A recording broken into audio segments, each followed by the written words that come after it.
I'm going to introduce this first because I've been very interested in this case. This is the Chandler Halderson case.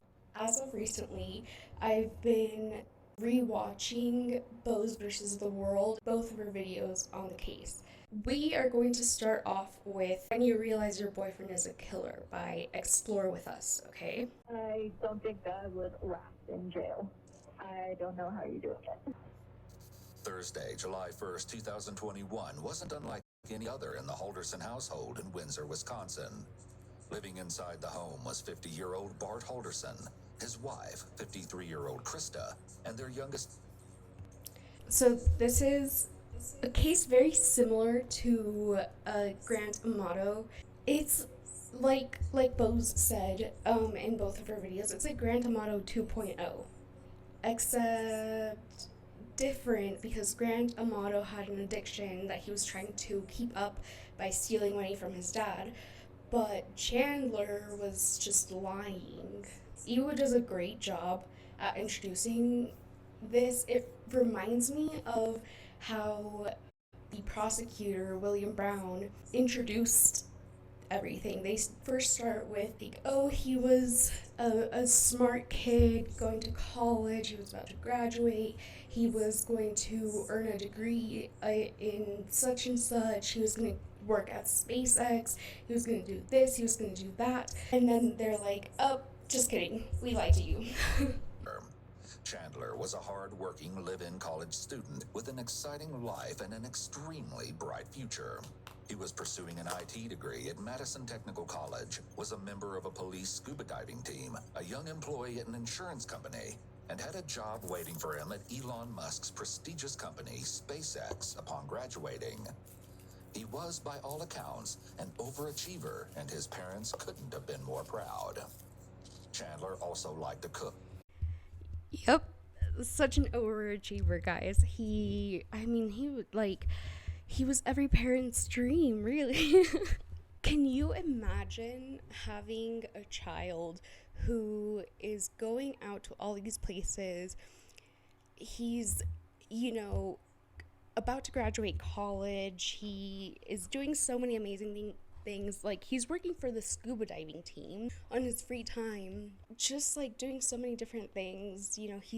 He works in solar energy. He's gonna work at SpaceX. He's gonna move down to Florida and he's gonna work at SpaceX.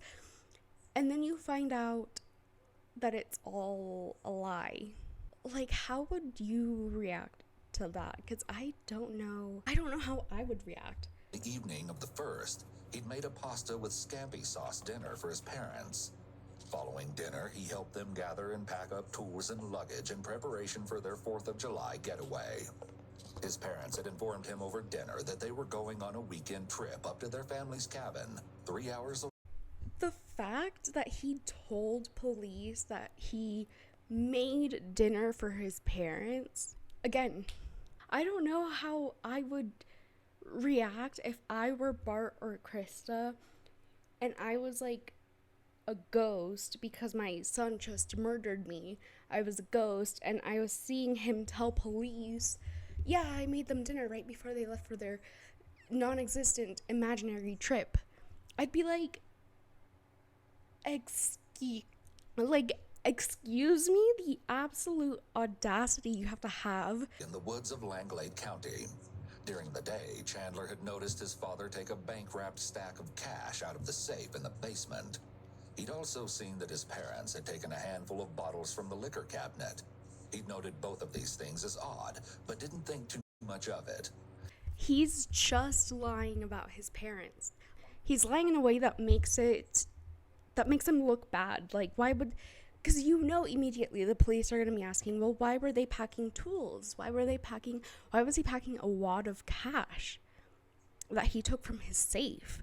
That the police is going to start investigating, but most importantly, they're going to start looking into Bart and Krista's private life when what they should be looking into is Chandler's private life. Belongings together, the three enjoyed some television before they all headed to bed. That would be the last time Chandler would see his parents alive. The next morning, Friday, July 2nd, Chandler's parents took off for the cabin before he awoke. Chandler enjoyed a day of peace and quiet until that afternoon there came a knock at the door. It turned out to be a co-worker of Krista's. She hadn't shown up or called out of work that day, which was extremely unusual behavior for her.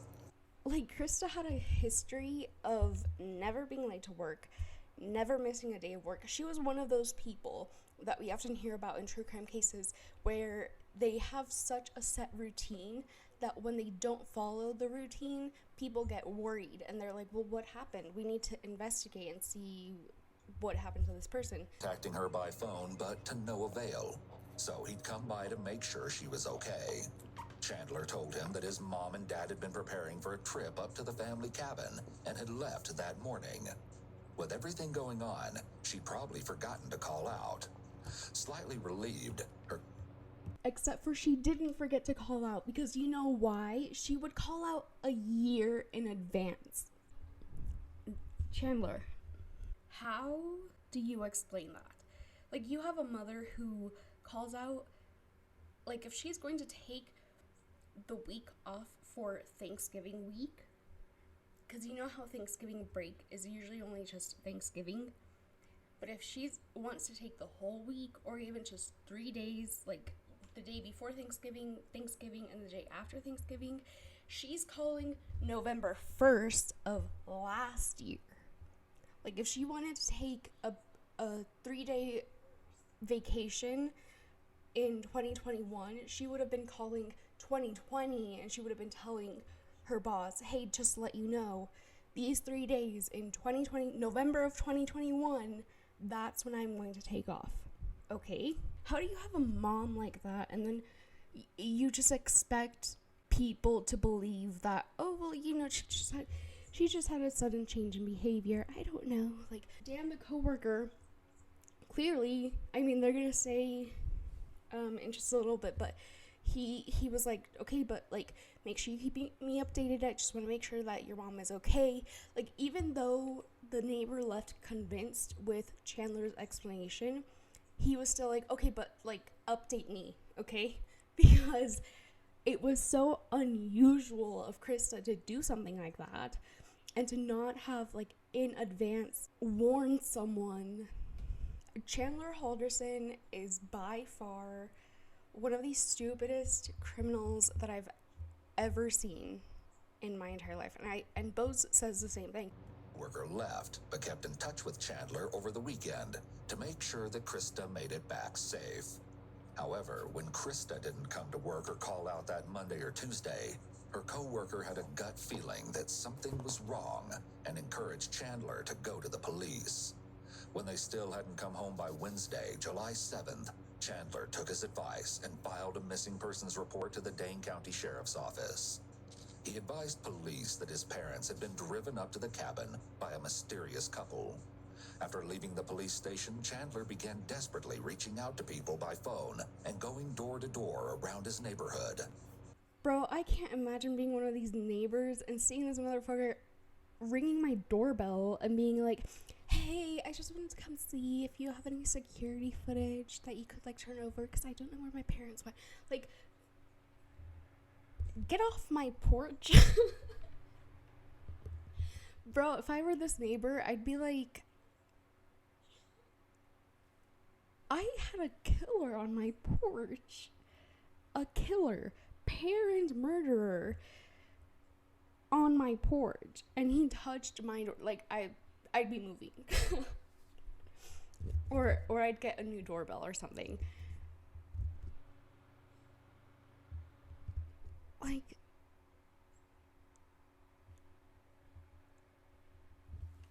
I don't know how to react.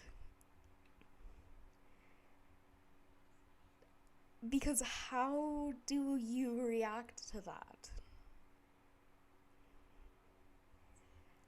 Like, realistically, how do you react to one of your neighbors coming up to you, to your house, being like, I just wanted to see if you had any security footage of the day that my parents went missing, and then later you find out that it wasn't because he was worried about his missing parents, it was because he wanted to know who had footage to know, like, if anybody had incriminating footage of him.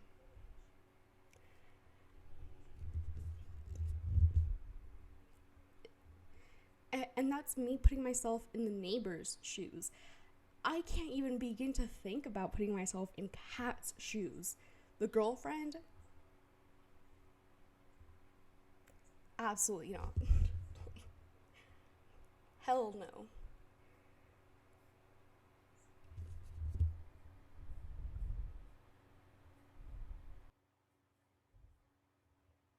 Okay, I'm gonna see if I can leave my microphone on so I don't have to continue muting.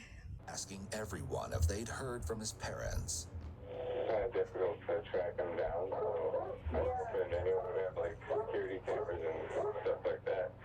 However, no one had seen or heard anything.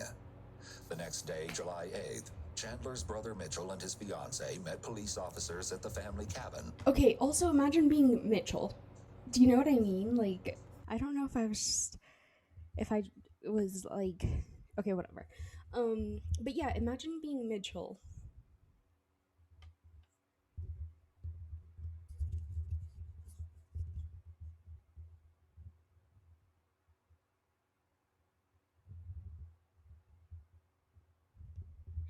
This is like the one surviving brother from the Grant Amato case. Like, yeah, I don't even know how you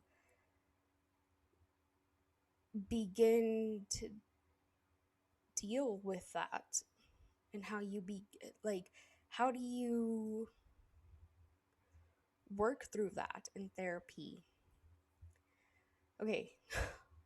To search the premises for Bart and Krista, but instead they discovered something rather odd.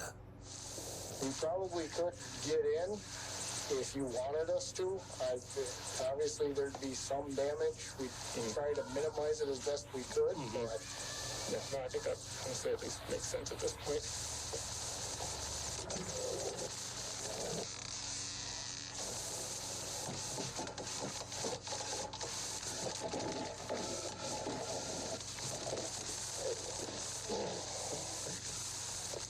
Sheriff's office, anybody inside? Announce your presence, make yourselves known.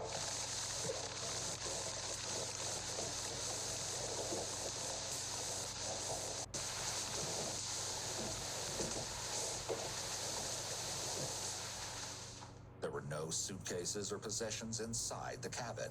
Surfaces were covered in layers of dust, and it didn't look as if anything had been moved or even touched. It was clear that no one had been inside at any point in the recent past. With nowhere else to turn, police summoned Chandler as well as his girlfriend Kat down to the police station in the hopes of uncovering some more details that would help them locate his missing parents. Kat's demeanor at being taken to the station is very different compared. So I watched a little bit of this video before I decided to stream, and I just want you to know that however Kat is acting is exactly how I would be acting. Chandler's. Oh my god, you can see me? So I'm not gonna lie, if you hear me burping, I have a very sensitive stomach. Is it true that the back seats are leather just in case people throw up or pee back here?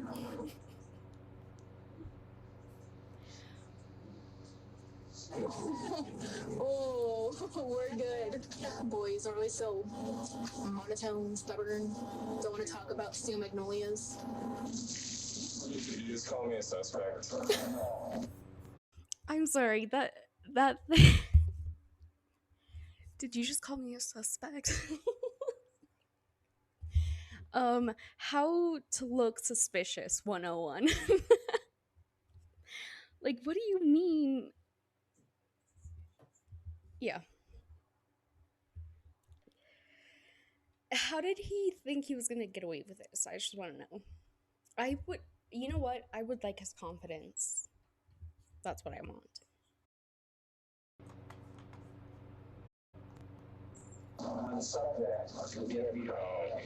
Oh, we both really like Star Wars. The following interrogation footage has been analyzed by a qualified team, including a licensed attorney, a licensed fair warning, this interrogation is boring. Man, okay, if I'm gonna do these types of streams more often, I need to get me one of those stream decks. I know there's an app that you can like have on your phone and it's like a mobile stream deck, but I don't know much about that yet. So, but anyway, sorry. You know what? I'm going to re-upload this on my YouTube channel and I'm going to cut everything out. So if you want my reaction to everything, just wait for the version that comes out on my YouTube channel. Okay, hold on. I'm going to move my little camera. Okay. Okay.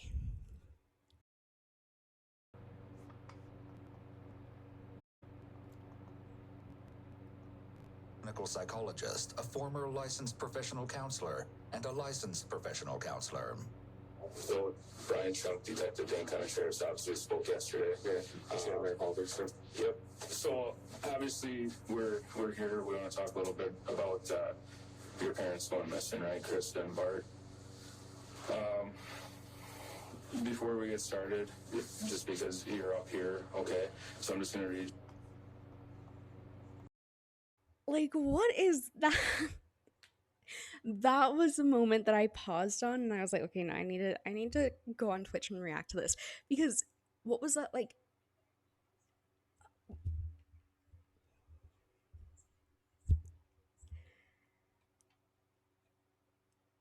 Yeah. Disgusting. Disgusting. Your constitutional rights. Okay, so it's the Dane County issued card that they give us. So I'll just read them to you right off the card, okay? The detective's decision to read directly from the note card, despite Shirley having committed the Miranda rights to memory, could be to emphasize to Chandler that being Mirandized is just a formality and nothing he needs to think too hard about. After Chandler has read his Miranda rights, the detectives jump directly into questioning. In missing persons cases especially, it's important that investigators work with a sense of urgency. Each minute that passes makes it less likely that the victims will be found alive. However, not taking the time to develop rapport with someone can lead to their anxiety level remaining high, which would make them more closed off. Taking a few minutes to put someone at ease and try to connect with them can end up saving a lot of time in the long run. So you reported your parents missing. We got some information from you yesterday. So I guess if you want to start with, let's just go back to last Wednesday. Wednesday. I was with my dad. Yeah, I remember it. It was kind of a bad day. Okay. And why was it a bad day? I tossed the ball and I smashed the glass. Bro, he told Kat that he did that night that his parents went missing. If I recall correctly, either the night that his parents went missing, which was July 1st, that's when they were no longer seen by the security footage in the neighborhood.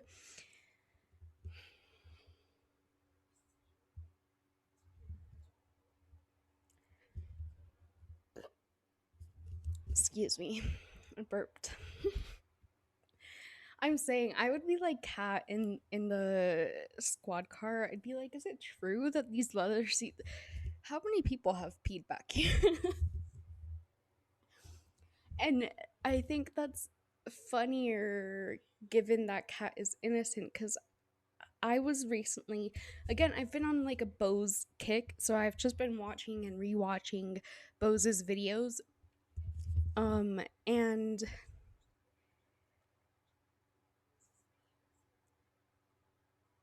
there's been times where I've watched like body cam footage that she watches, and I'm like, how would I be if I were captured on a body cam footage video? And it's exactly like Kat, you know what I mean? So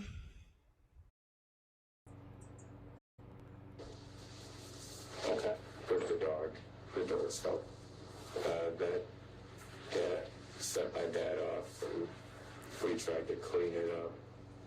I don't know about him, but I got injured. But he was mad. I don't know about him, but I got injured. It's like he's trying to sow the seeds for when they inevitably find Bart Halderson's blood in the house.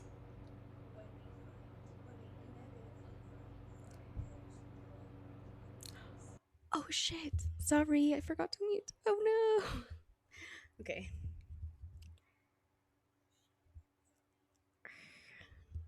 That's fine. Okay. Moving on. Or should I just do. Okay, wait, let me try something. He talked to me too much that day. By the way, a detective at my house said something's happened, and while we were leaving, people were going inside. Is there a warrant for my house? Can I make a wish?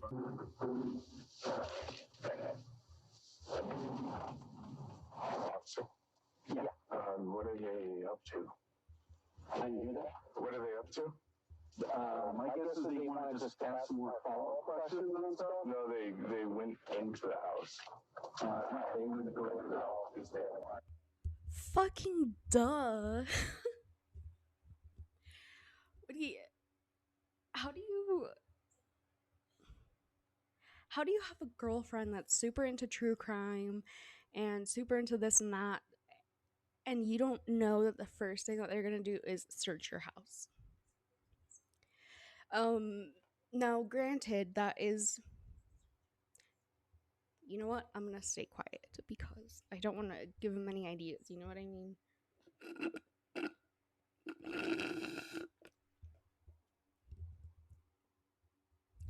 Do you know what? Okay, off topic, but do you know what I hate about the frappuccinos from Starbucks is that their whipped cream is very watery and very run down. Okay, whatever. Moving forward. Also, it sounds like.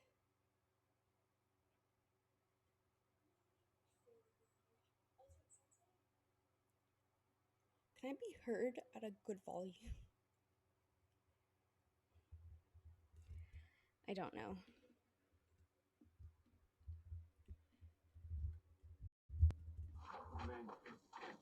just went behind it. Officer Haley just like walked pretty much in to the gate, the gate on the outside. She just kind of walked in. I was wondering if everything's okay, because she said something's happened. Okay. And we need to go down. All right. I'll find out what that's about. Well, has anything bad happened? Not sure. You tell us, Chandler, has anything bad happened? Jesus Christ. It's definitely strange that Chandler would suddenly inquire about a warrant. He looks at the detective with a more stern countenance when asking this question and makes what appears to be direct and sustained eye contact. While sustained eye contact is more of a sign of dishonesty rather than honesty, and looking away periodically can be due to accessing memories, Chandler's almost constant looking away is atypical behavior and suspicious. Just like how his I will say, unless you have autism like me, I'm always looking away. Like, I always try to make eye contact with people, and then I'm just like looking away. But then I'm like, but if you don't make eye contact with them, it's weird too. So then I try and make eye contact. It's a mess. sustained eye contact is a red flag.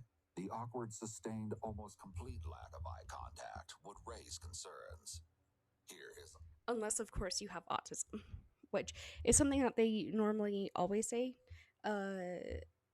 whenever there's an autistic or potentially neurodivergent suspect under interrogation. Contact has nothing to do with trying to look open and honest, and everything to do with seeking out any emotions or clues in the officer's face as he responds.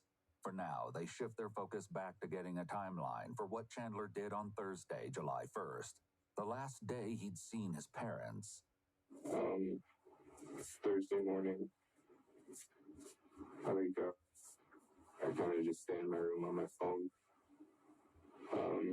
Help my mom out getting ready in the morning. She left for work at 7:30. His hand covers both sides of his face and he rubs his chin. These are typically self-soothing behaviors, which aren't unusual for a situation like this. Most people in Chandler's position would be anxious. The pressure from the rubbing is comforting, and his hand and arm serve as a subconscious barrier between him and the detective he's talking to. Chandler speaks very slowly, even when describing routine activities like helping his mom with chores before work. He appears to be thinking a lot and often stares blankly at the floor, as if in a daze. His whole demeanor is just suspicious. Like, I would be suspicious as hell. Sorry. Sorry. Okay. But yeah, like I said, it's just like his whole demeanor. It's like it's no wonder detectives, because right then when they're interrogating Chandler, that's July 8th, a day after he reported them missing. And actually, their first initial thought was to believe Chandler. So their belief of Chandler telling the truth to them suspecting is just one day.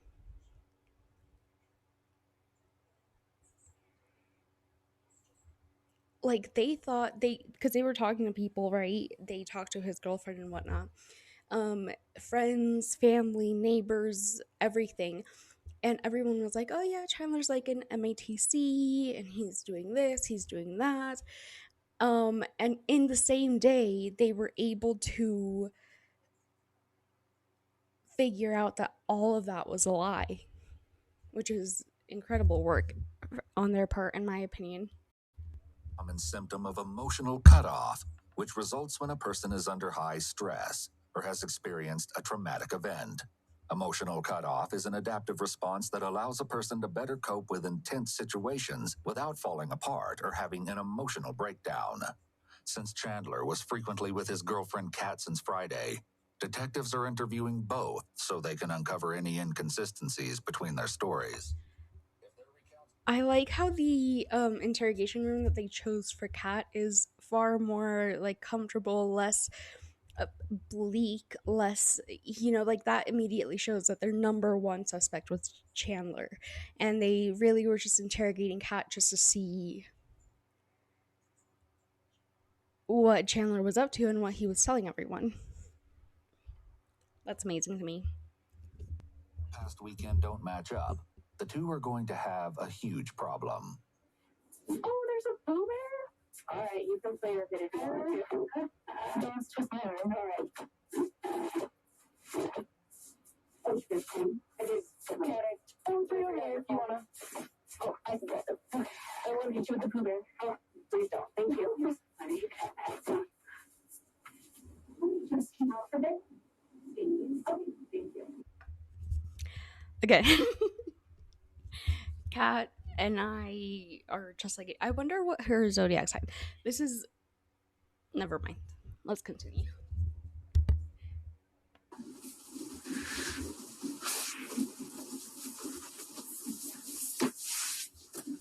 Her response to seeing the stuffed animal, then proceeding to cuddling with it on the couch as if she's lounging around her own home, may be indicators of emotional immaturity. When someone doesn't show an appropriate level of concern. Yeah. I hit my head on the back of the chair.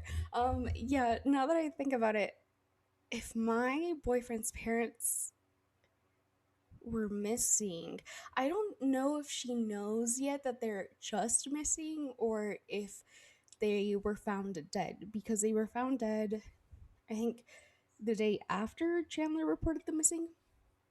Um,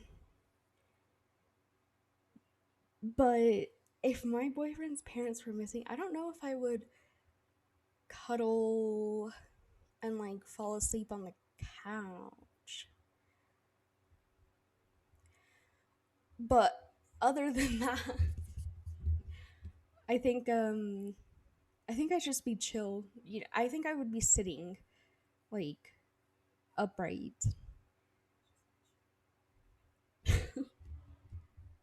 I don't know.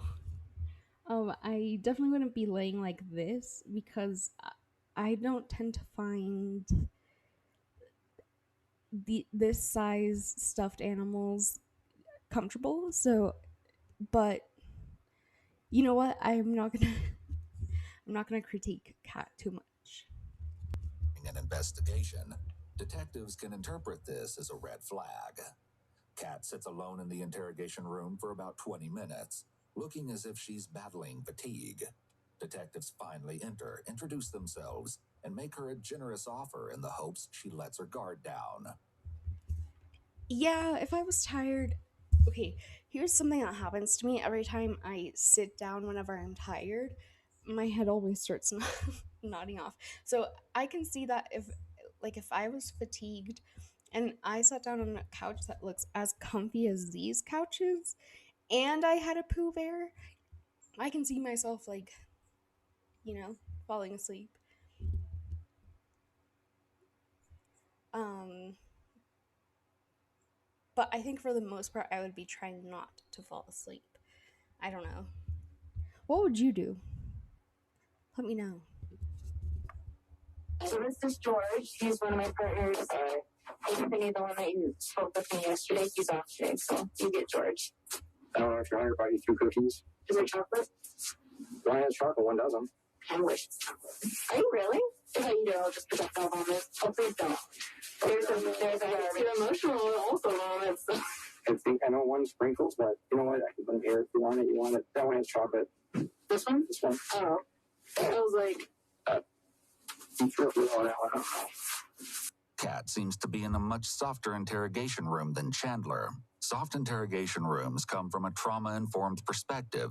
When family members, children, or victims of assault need to be questioned by police, they may feel safer doing so in a space that feels comfortable, especially compared to a bare interrogation room. In a regular interrogation room, detectives want the suspect to rely on them to provide comfort, such as compliments, food, cigarettes, attention, rather than the room itself providing comfort. well, some of it is going to be repeat. I just want to make sure that I'm really understanding everything. So, again, give me a time plan from Thursday. Thursday at work. That's when Chandler told me, I think it was Thursday, that his parents were going up to the cabin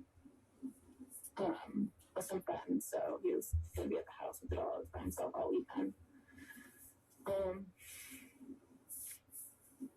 Went to sleep. Friday morning, I woke up. They had left with the stuff was all set out. I remembered the cast. Alright, so Friday during the day, I just played video games, kind of. Yeah, then after work, I believe that was the day Kat came over. After whose work? Kat, she is 5 or work. 5. Bro, I thought he was about to say after I got off of work. I was gonna be like, Chandler, they know that you're not working. I think that's why the detective was like, after whose work? Yours? Because we looked into it and you don't have a job. When she was off. When she came over. Okay, also, why isn't he wearing a neck brace? I just realized, because I know after he kills his parents, he stops wearing the neck brace, but he was also wearing the neck brace around Kat, and he also told Kat that he had fallen down the stairs. The police would find out about that. No, especially if you know that they're talking to your girlfriend who you've told these lies to. Like, Kat would obviously be like, oh yeah, so like I just came over and like helped him move around more or something, you know? Because I know in her cross examination, this one, she's asked, like, what did you mean by your parents weren't?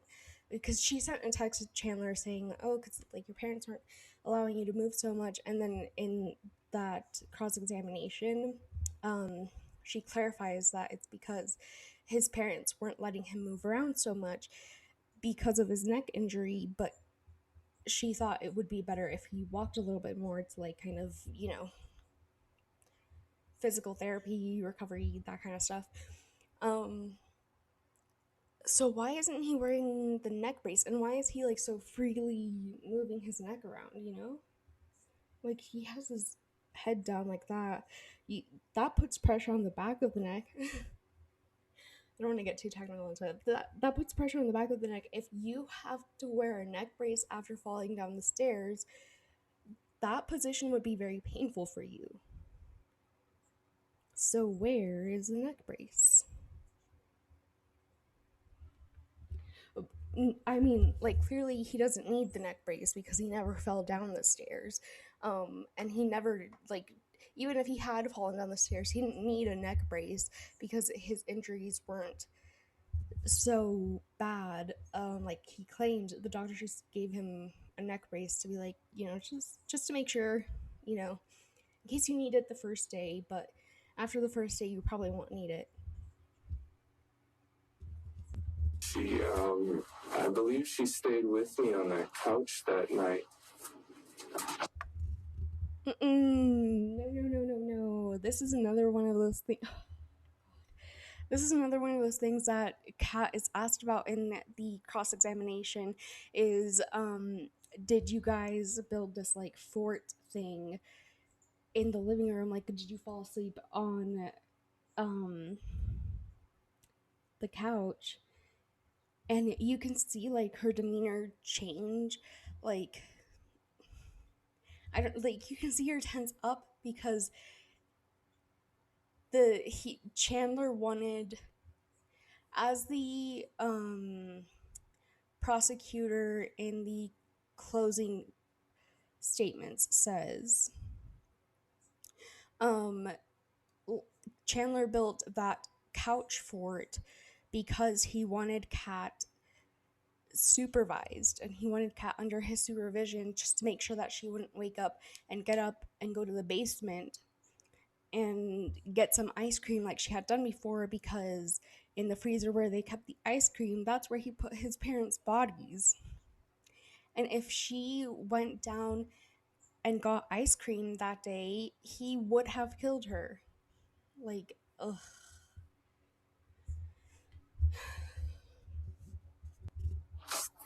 Woke up, got ready for work, went to work.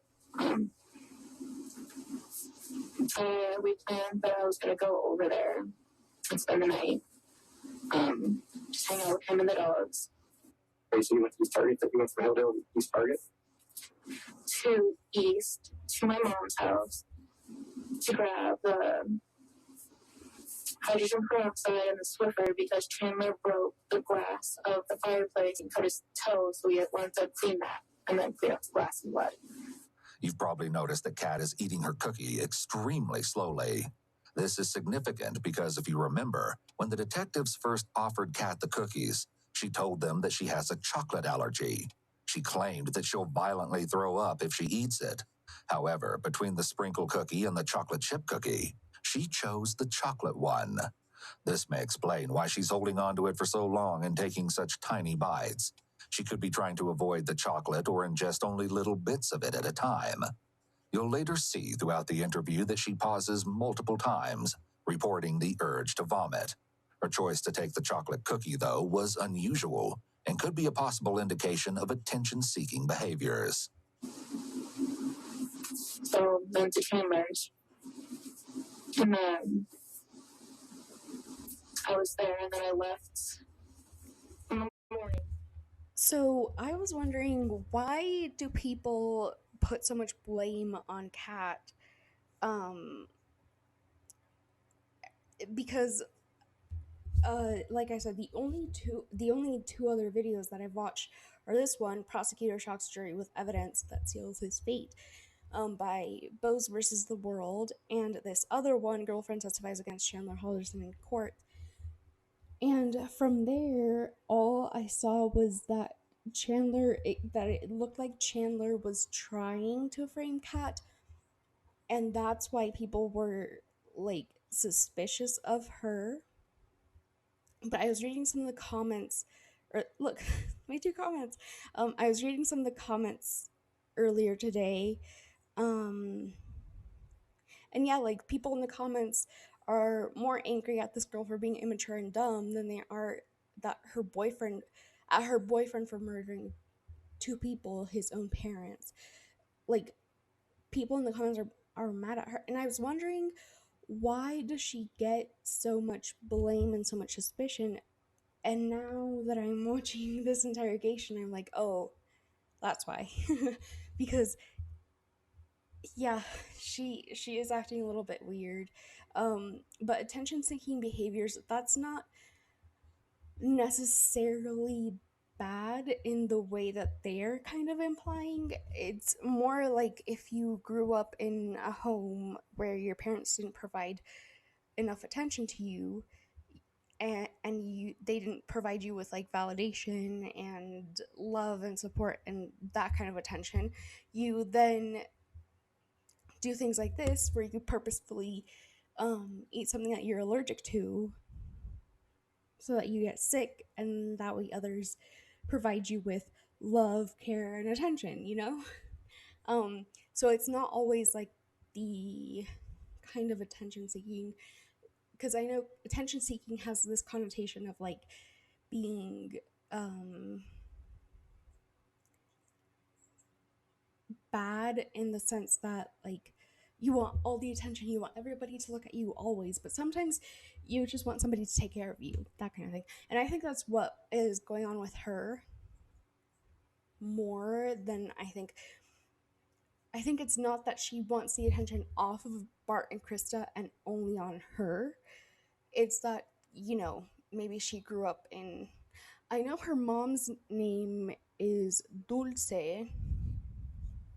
and in the this one, when we're watching the defense closing arguments, I, I say we, when Bose is watching the defense closing arguments, the defense attorney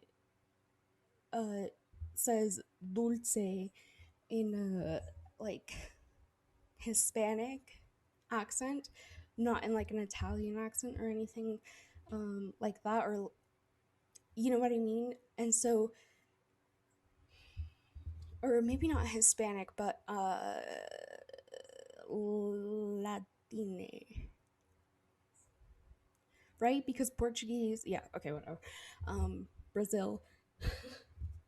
So, but anyway, that kind of uh lacking of attention where your parents don't really pay attention to you if you say that you're sick, that's common in Latinx households, especially immigrant Latinx households, because they were told, the parents, that's what I mean by they, were told, like, you have to work hard, you can't call out sick, you have to keep working, working, working, right? And so then when you're like, hey, mom, I'm sick, they're like, okay, and I was working when I was sick, so you should keep working. You know what I mean? Speaking from experience. Which is something that I relate to more here. Why is there a. Oh, I want to know what this. Days. Oh, is it. Is it the days? Oops. Is it. Okay, whatever. Yeah, so that kind of lack of attention, that's the kind that I relate to, and that's why I'm kind of able to see like, okay, yeah, these might be attention seeking behaviors, but not because she's a narcissist and because she wants all the attention on her, but because, you know, she's in a room with two, I mean, a female cop, a male cop. It's like dad, mom, they're authority figures. They could very well look like her parents are, you know, that they're like stand-ins for her parents in this situation, and she's in an uncomfortable situation, an emotionally uncomfortable situation, where parents that typically don't give you attention when you're sick most definitely aren't giving you attention when you are emotionally sick. Like if you're crying or if you feel sad, uh, those kinds of parents don't tend to show you attention when you're sad. You know, you have to go a little bit to the extreme to get some kind of love. Um, and so it could be that she's not doing this consciously, but she's just it's just what comes naturally to her, if that makes sense. Like it's subconscious behavior. And then I know it's coming around the time as well. Super true. And so on Saturday, I was with my dog at 8:53 a.m. So did you see the fireplace? What did it look like? Like broken. It was like one pane, I think, on the left side. And did you see like the blood in the glass? Was that all picked up? It was pretty much all picked up, except like a little bit of glass was still there. Honestly, I didn't see like a lot of blood, but probably because it was only a cut on his big toe. Okay.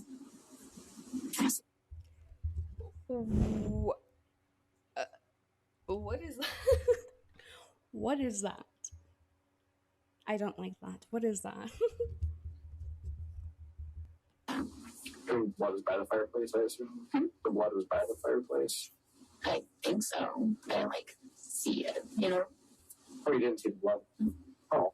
Honestly, I didn't see like a lot of blood, but This was my skin. That strikes me as her wanting to.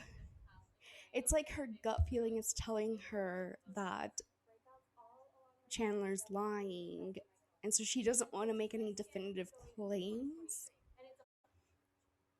But Chandler is guilty nonetheless, you know? I'm just using my expertise that I learned from Bose and from Iwu and from my many years of watching true crime things. Monday, it's the 4th. In the morning, I'm a little worried about my family. I think I called my mom. Oh, it's rough. I've called. I don't know the times, though. Okay, wait. If he knew to send a message to make it look like. Okay, sorry. I just realized we're only 17 minutes into the stream, and I've been streaming for a whole hour.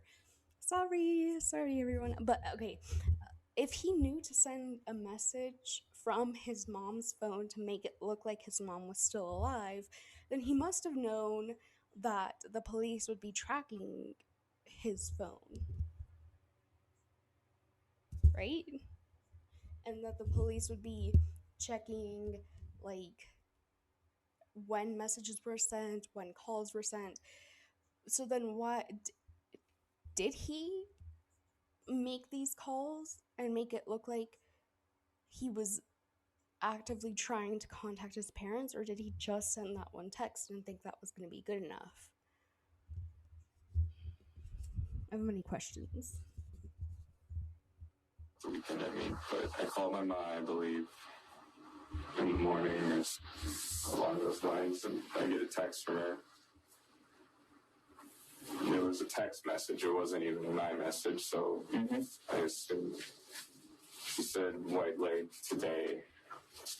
So she sent it that day. Chandler makes notably little eye contact with either officer throughout his explanation of his weekend. Occasionally breaking eye contact is a typical sign of one's attempt to access memories.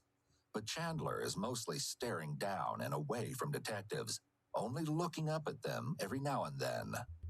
Also, the way Chandler backtracks here sounds as if he made a mistake by indicating to detectives that he only contacted his mother on July 4th. He felt the need to clarify his statement, a sign that there's something of possible interest here. I called Dan that Sunday, asked him what he's up to, if he wants to hang out.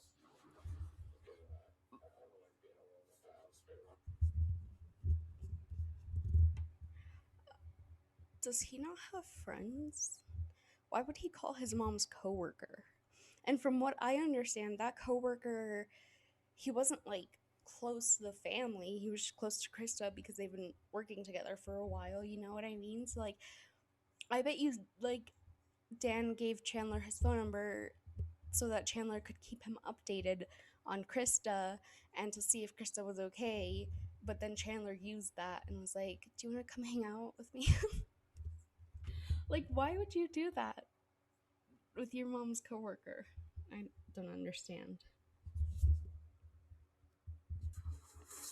Dan, his mom's coworker / friend. Yeah, this guy. He invited me for fireworks in his driveway.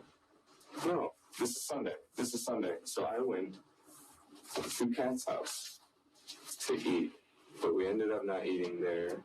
We went to Cress's house. Kat and I rushed back to my house, let the girls out, and we go back straight to the farm. The farm is Cress's home and property. It's a large... Oh my god! I thought it was a family friend. I didn't know that it was the farm of Kat's stepdad.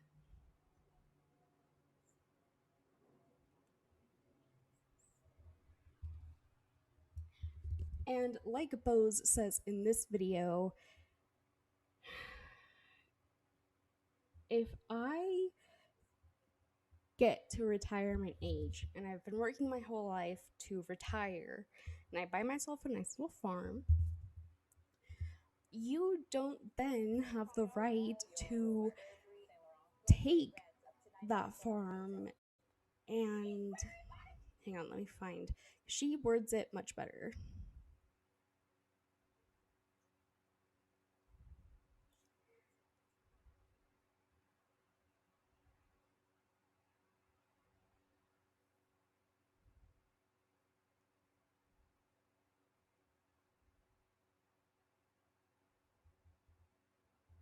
I'm just gonna breathe. I think it's here. Bro, you're joking. I love shopping the Real Real. It's luxury brands up to 90% off retail. It's Gucci. From excitement. Sometimes people will be like, Bose, you're watching a murder trial. Somebody died. Why are you so my ass off to buy a house on a farm, and I have acres of land and a pool, and I can leisurely spend my Saturday in my pool, and your broke 23-year-old parent murdering ass is gonna come up here and dump body parts on my property? What kind of fucking... Exactly. And you're the boyfriend of my stepdaughter. Like, it being a family friend was already, I was already like, why would you do that? Why would, like, that's a stranger to you. But it wasn't a stranger to Chandler because it was his girlfriend's stepdad. Like, at least with a stranger, you don't have to look them in the eyes anymore. But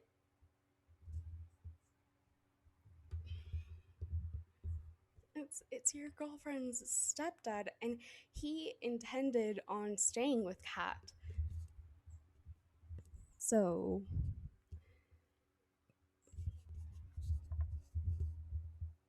this whole thing just confuses me. That features Cress's house, fields of crops and plants, a big barn, and an above-ground swimming pool that Chandler and Kat frequently use. After enjoying a meal at the farm, the couple traveled back to Chandler's house around 7 p.m. They fed his dogs and took them outside, tackled a couple other small chores. Then they made their way to Dan's house to light fireworks and spend the 4th of July holiday together. After a fireworks show that nearly caused a bushfire, the pair decided it was time to call it a night. They went back to Chandler's house and fell asleep together around 10 p.m. Kat tells investigators much of the same thing about her holiday. So you say you went home, went to Mom's. your mom's? Yes. Okay.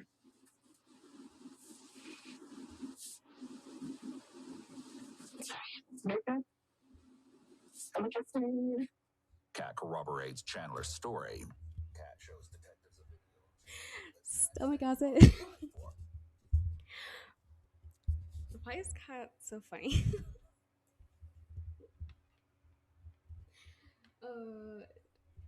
Trauma will do that to you, I guess. And then we left around 6:30 because he had to be home before 8 to feed the dogs their dinner. And so we left around 6:30, probably got to like my mom's house. Should I go into trauma?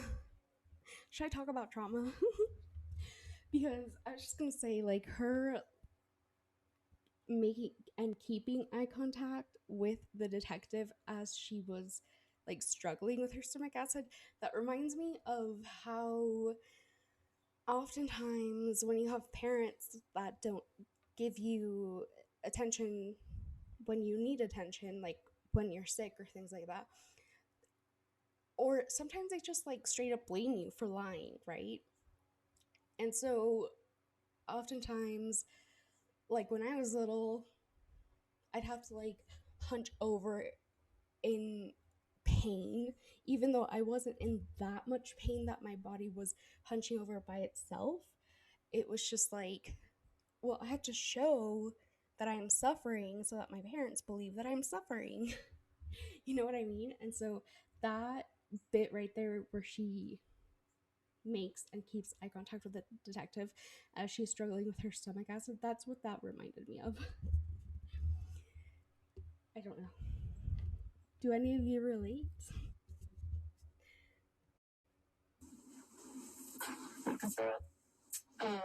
There's a garbage or a bathroom. Do you think I look really sus if I stand up and run out of here? I'm not trying to get tackled. I'm not going to tackle you. No. You too. Oh. You're good. Okay. After enjoying fireworks at Dan's house, then going back to Chandler's for the night, the two woke up together Monday morning. She's also just a very Gen Z type of person. I was like, why do I relate to her so much? It's because she's around my age. I mean, this happened in 2021. She was in her early 20s. I know Chandler was 21. So Kat must have been around a similar age. So yeah, Kat and I are a similar age, and it seems like we grew up with similar parenting styles.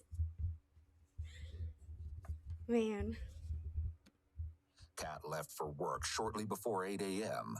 Chandler supposedly spent the morning playing video games and watching TV. He then made a rather spontaneous visit to the farm by himself. In the middle. So at the end of the day on Monday, I did go. Plus, I'm also interrupting a lot. So. I did go to the farm, talk to Chris and Kat's mom. I told them what's happening with my health because I had the appointment at 2. Did you go to the farm before or After, because I told them what happened to me, and I told them the legs are probably going to be permanent, and the headaches should be fixed after that. Again, he's telling the detectives about his pain, but where's the neck brace and why is he sitting like this? Like, because here's my thinking, right? If you fall down the stairs and the doctor gives you a neck brace and tells you, here, wear this neck brace, like he was trying to make everyone believe, and I mean, he was wearing that neck brace day in and day out, you know, he was never taking it off. Up until his parents were murdered, like, this position would still be painful to be in because gravity's like pushing down, you know, and if you got used to the neck brace holding your neck up, do you know what I mean? Like, this whole thing is just weird. It's odd. It's perplexing. Just cleaned a little bit. Chandler is speaking like someone who's trying to jog their memory. He must know that the interrogation isn't some sort of memory test, but he seems keen on recalling every detail, perhaps hoping that providing such detail will mean that he won't be considered a suspect. An innocent person would reasonably want to cough up as much information as possible. However, focusing on details could also be Chandler's way of diffusing any stress or anxiety he's feeling. Where are we? Sunday. So you were swimming, a little bit of breakdown. What were you having a breakdown about? You ever have your legs stretched? No, I haven't. Just, I don't even know if they're done getting like as bad as they can be yet. So that's not. What?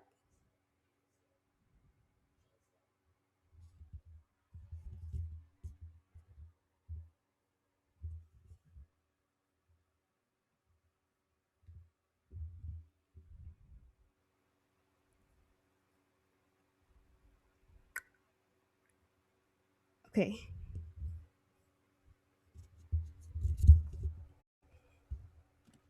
And I think you were telling me last night it's a symptom of a concussion, right? So right? That's not it. It's a symptom of nerve damage from the hit in your spine. So He said right there. He is fine. Why are you in a position that puts so much pressure on your spine then?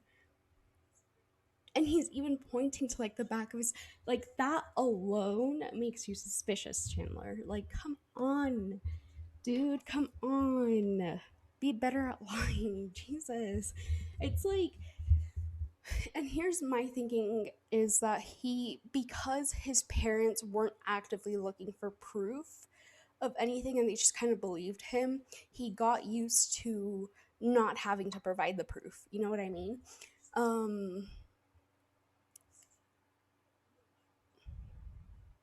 So now that so his lies were never like well thought out because his parents were just like, okay, I believe you. I believe that you are in the scuba diving team. I believe that you are going to METC. I don't need to see proof, right?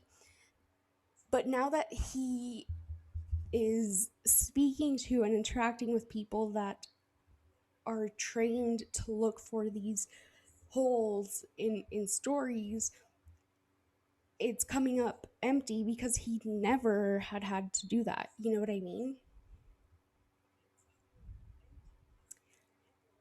And those of us with strict parents know that your lies have to have a little bit of substance to them, you know? You don't want to have to keep creating new lies with everything. Like if I was in this situation, I'd make sure to I don't know, like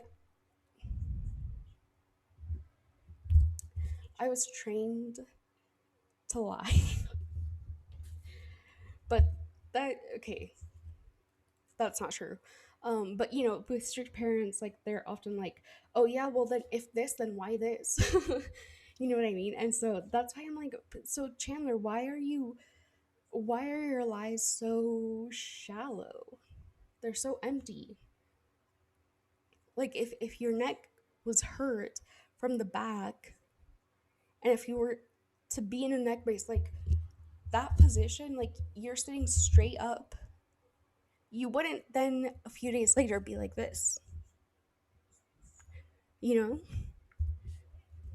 It's just common sense. Okay, I understand that now, Claire.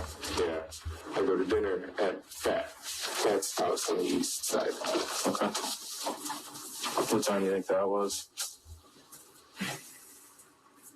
It had to be 7:30. I left the farm. I think we just eat and cuddle a little bit. Huh? I go home. So I'm doing good, so I'll let you keep going. I really try to remember things. And then Sunday woke up, got ready. Sunday or Monday? Monday, sorry. Left around 7:40 because I took a picture at 7:33 of us. Then I went to work. I don't know if you want to see a picture of me at my job because I took a picture in the hazardous section. Do you see what I mean by the having to, like, feeling like you have to prove things? Oh man. Okay, let's continue. Vacation. Comes across as open and forthcoming with detectives. She answers all of their questions in detail and offers up photos and timestamps readily and frequently without being asked. Parents who don't believe you and who think you're lying all the time will do that to you. Oh man. I didn't expect this to be some kind of like shadow work for me, but it's, you know, the good thing is that I've been working through this. So, I know how to identify it now and I know what it's called now. And I now am able to not burst into tears when talking about it and thinking about it. Highly recommend that you start looking into your issues and your childhood trauma and everything so that you don't then burst into tears whenever you think about it. Because then that makes you want to not think about it, and then not thinking about it is worse than thinking about it. You know what I mean? On the other hand, it does all seem a tad convenient. This behavior seems unusual, but may indicate her willingness to be cooperative. Well, and again, it's just a symptom of having parents that don't believe you and that think that you're lying all the time. Where when you know, because okay, when I was growing up, there would be times where I was telling the absolute full truth, right? But then my parents, or even not even just parents, but like aunts, uncles, grandma, um, they'd be like, "Oh yeah, then what about this?" And they'd pick out like one tiny little thing that it didn't exactly line up, and so then I would have to be like, "Well, I don't like I don't know what you want me to like. That's what happened. I don't know what you want me to say because that's what happened. I don't like I don't know." And so then when you get older, you start to feel like you have to collect evidence of anything that you're going to be questioned on, right? And so, like, Kat there, she's like, I'm telling the absolute full truth, and here's proof that I'm telling you the absolute full truth. Like, I have proof of everything. My entire story is true. Like, you don't need to be questioning me. And if you do question me, I got proof, you know, because, and especially because these detectives here, they look like a family right now. They look like two parents talking to their child, you know? And so I bet the situation feels very familiar in that sense to Kat, where it's like, well, I feel like I'm in front of my parents. They're two figures of authority, so I kind of want to make them believe me because I grew up with them not believing me. And now that I'm telling the full truth, I don't want them to then not believe me. And you know, it's super complicated, but that's a reason as to why she could be acting so forthcoming and so like coincidentally I have pictures, you know, and Also, I know there's history of Chandler cheating on her, and so that might be further motivation, like a further push for her to timestamp everything and take pictures of everything and make note of the time. Like, oh, at 7:40, I was, that's when I left. And so then if Chandler does something or says he does something at 8, she can be like, what were you doing at 8? And who were you with? you know? So there we go. Like your little trauma lesson for the day. Okay, anyway, continuing.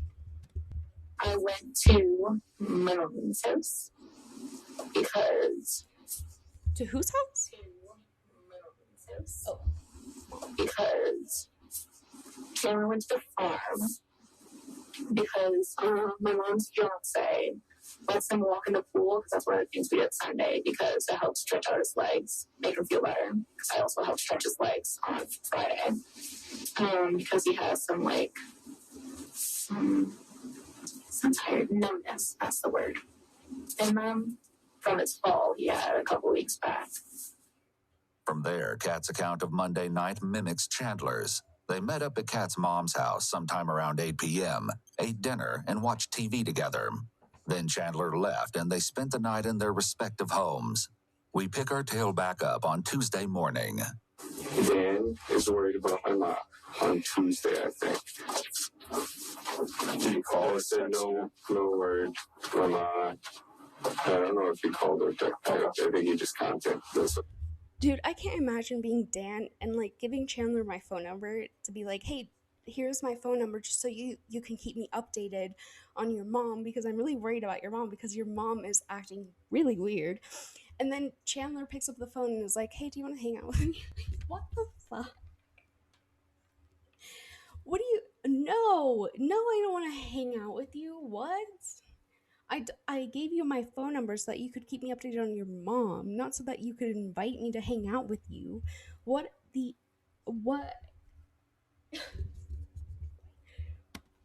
reached out. Yeah, he reached out. Then I'm like, oh, it's Tuesday morning. They should be here. No worry. I think I called my mom that day. So from the time they left, did you talk to them at all when they were? I got a text.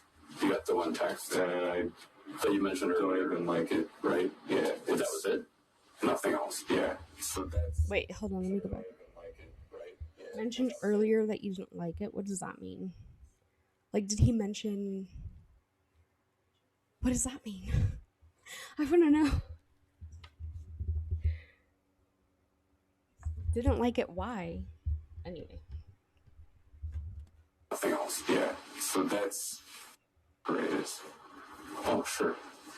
There's no 4th of July. Maybe there's cheap drinks, but there's no parade out White Lake on the 4th. Then I started trying to get the glass. So I did a little lazy on the glass. I just kind of had chairs in front of it. For those of you that don't know, the glass exploded because he was burning his parents' dismembered body parts. It was all kinds of body parts. There was a head, and there was a foot, and there was a leg. I'm not going to go into detail, but essentially he was trying to burn parts of his parents' dismembered bodies, whatever.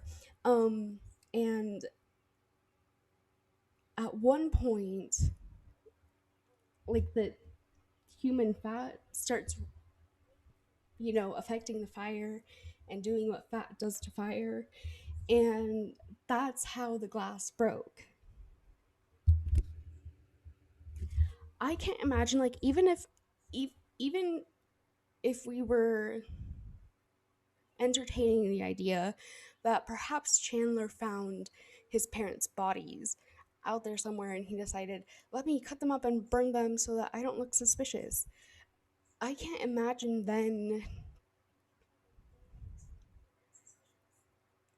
burning them in my home fireplace where where those parents raised me.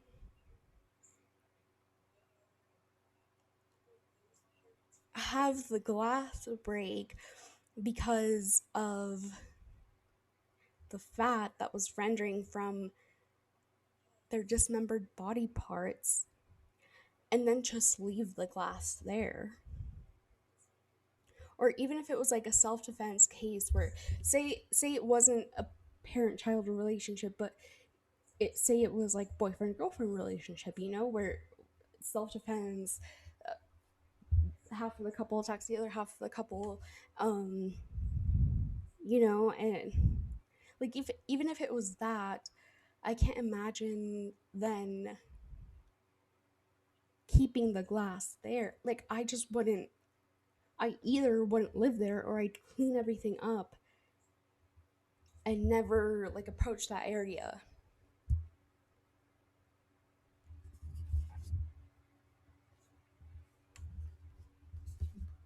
Like, what do you mean you just put chairs? You just put chairs in front of it to just to be like, oh, take care of this later. What?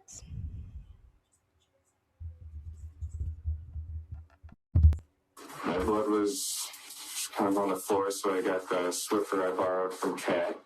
I Swiffered the floor, and then I got a little bit in the kitchen, and then everywhere kind of I walked pretty much. The bathroom, the kitchen, and then I couldn't get the carpet, so I still stained that up real crappy.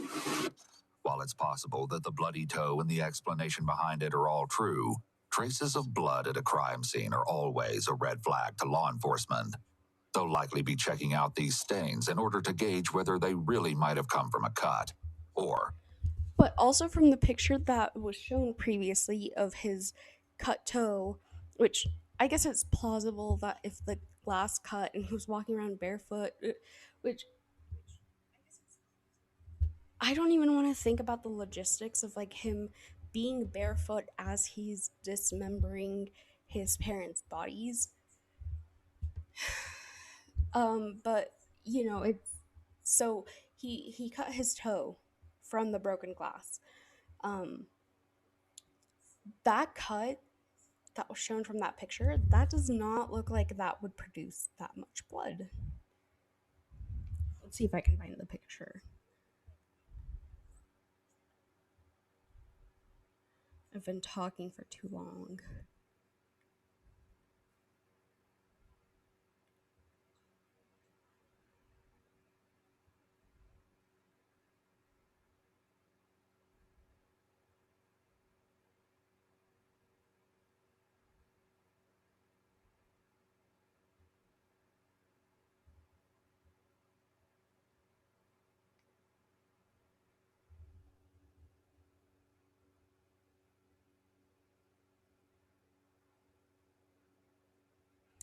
No, I can't find it. It's okay.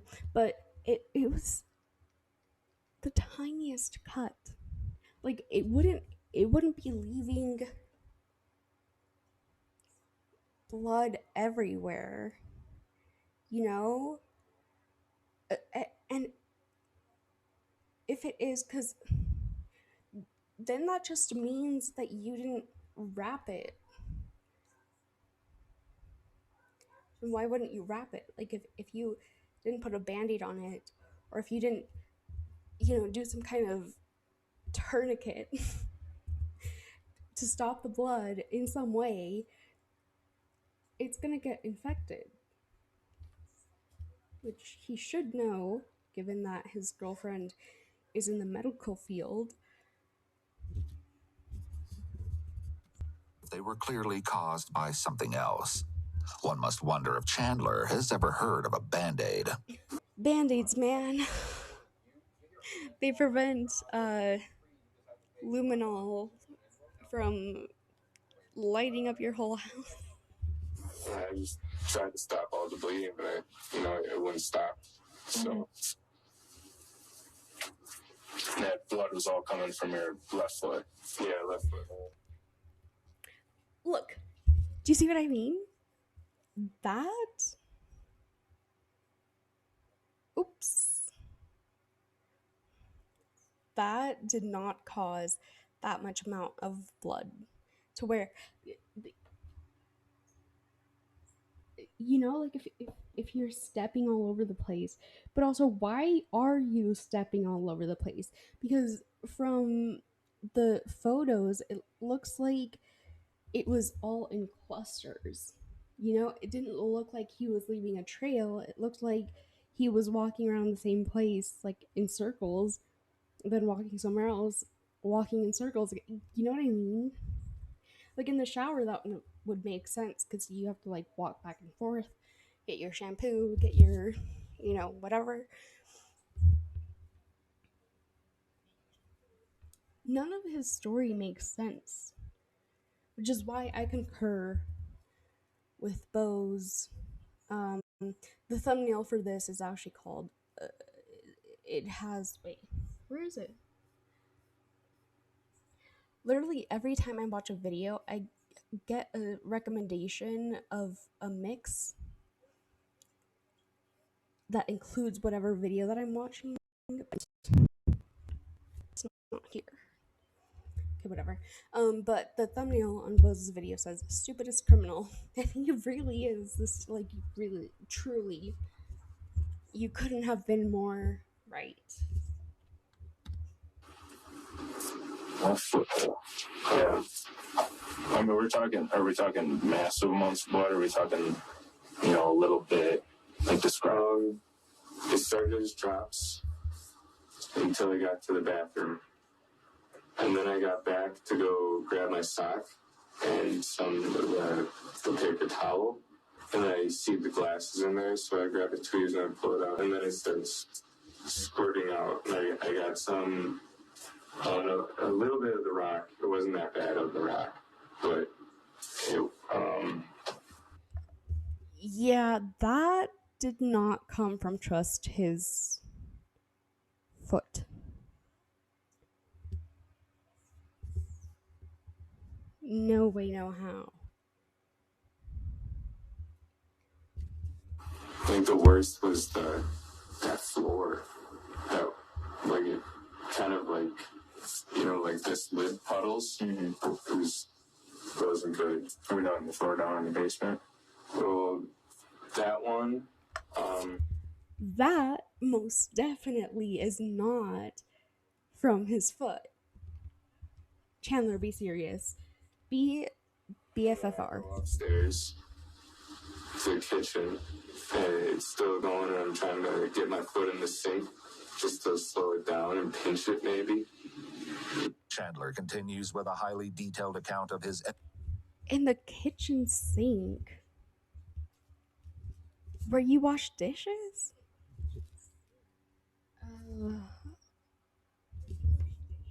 Remove. He's sticking to his strategy of providing a description of every single step. However, his constricted emotions and facial expressions make it difficult to read whether this is a symptom of anxiety or a genuine attempt to be helpful. What's work today from 30 minutes? 12:30. That's fine. Okay. I'm an emotional person. That's what you cry about. My boyfriend's parents are missing. Like, I think it's more concerning if I wasn't concerned. I'm a very emotional person. Like, I cry enough for both of us, is like what I like to say. Sure. Like, it's like I hang out with the family often, you know. There's parents, they're important. As far as the blood,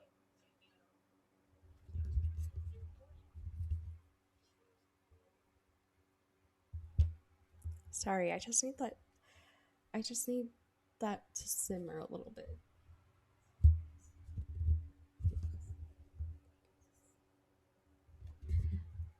Like the point that Bo's made in this video, if your girlfriend likes your parents enough to be like, oh, my boyfriend couldn't have murdered his parents because I hang out with his parents all the time and they're great, that means that the parents weren't bad, you know?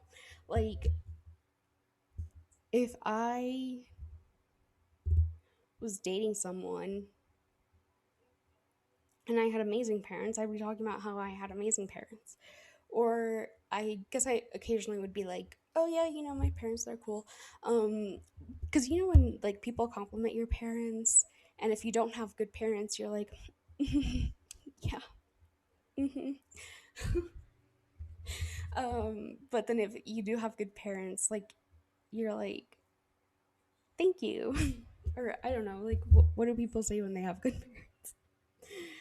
But I feel like if I was dating someone for years, 2 years, like they had been dating for 2 years, um, I feel like at that point I'd be like, yeah, my parents, they're not great. And also, I most definitely wouldn't be hanging out with my significant other in front of my parents. Like that's, I'd be like, hell no, hell no. Yeah, I can't even imagine that dynamic. Like,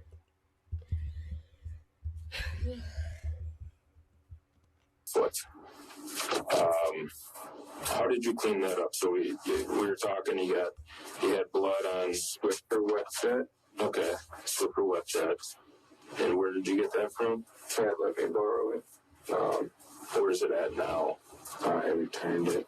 To Cat. Yeah.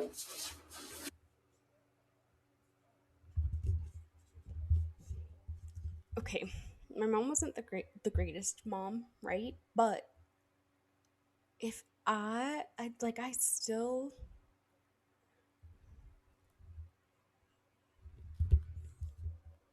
I'm speechless. Like imagine you loan your boyfriend a mop because he spilled some glass and he just wants to clean it up according to him, and then he returns it and you continue using it in your kitchen or around your house or wherever it is that you're using it. And then imagine later finding out that, oh, he actually wasn't using it to clean up glass. He was using it to clean up the blood of his parents that he murdered and then dismembered and then tried to burn and then disposed of.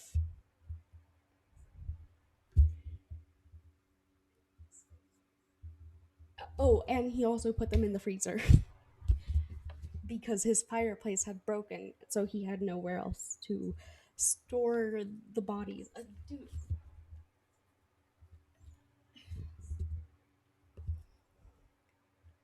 this I I'm speechless. Speechless. Did you use anything else? Hydrogen peroxide for the tiles and the hard floors. Just the big globs needed a little bit. Hydrogen peroxide. Did that seem to help get rid of the blood? Well, it hurt my foot. That stuff. But it didn't really help. Okay, it kind of just made a mess. Well, when I had some blood on the basement, I used the peroxide. Okay. Basement floor and tiles in the kitchen? Yeah. Okay. Yeah, I peroxide. It wasn't as much. Like, there were, like, this size pools in the kitchen. Okay. I was pinching it pretty dang hard. And did you clean up at all when it actually happened? You know. Wait, what? Run that back. Hold on. It's made a mess. Stuff. But it didn't really help. Okay, it kind of just made a mess. Well, when I had some blood on the basement, I used the peroxide. Okay. Basement floor and tiles in the kitchen? Yeah. Okay. Yeah, I peroxide. It wasn't as much. Like, there were, like, this size pools in the kitchen. Okay. I was pinching it pretty dang hard. And did you clean up at all when it actually happened? You know, my dad was furious. So he did stuff. To clean it? Yeah. I don't know what he did. But he sent me to my room upstairs and he did whatever he did, but it still was on the floor after he was done. Okay. Did your dad get injured at all when the glass broke? Did he step on any or And he sent me up. But I don't doubt it. Like I said earlier, that's like I said earlier, he's planting the seeds to make them think that, oh yeah, the reason why you found my dad's blood here is because he must have also injured himself when he was cleaning up Chandler, come on.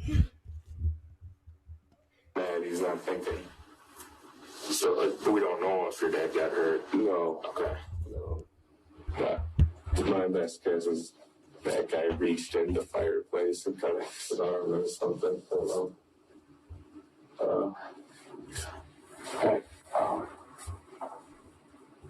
Was it head pain? Do you guys have like Tylenol or something? For the head pain. What was that?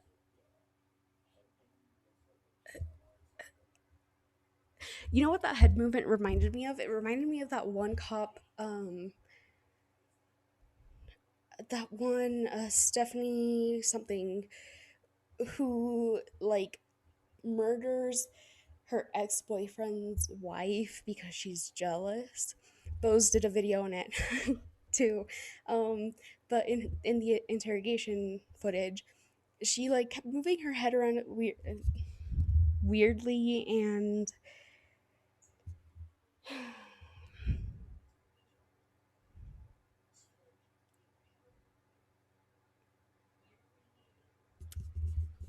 it's interesting.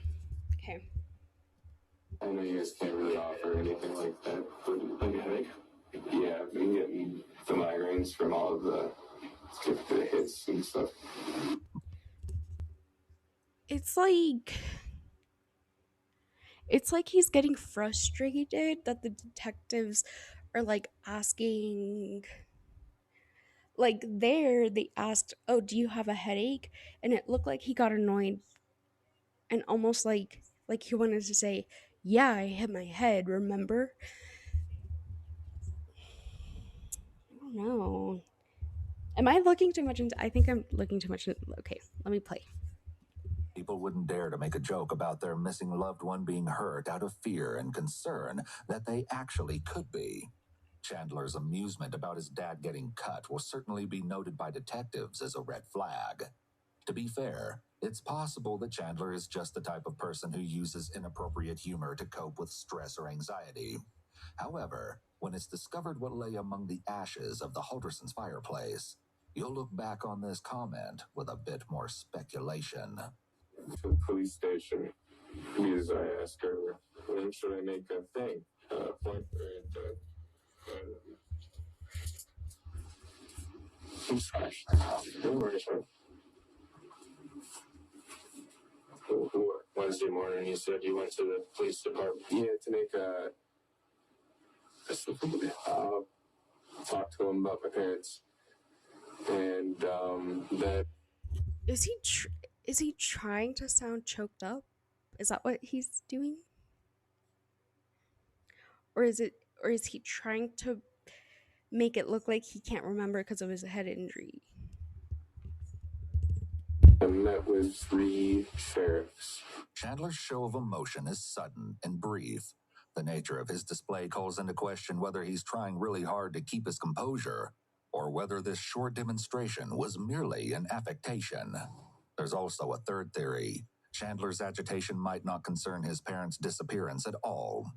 Chandler was surely trying to say missing persons report, but he couldn't seem to remember what it's called, no matter how hard he tried.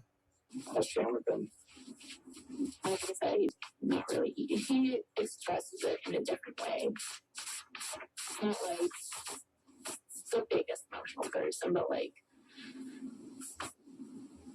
I guess like when I look at him, it's different when other people look at him. Like I can tell it's really hard on him, and like he just sits there and dissociates and like paces and like,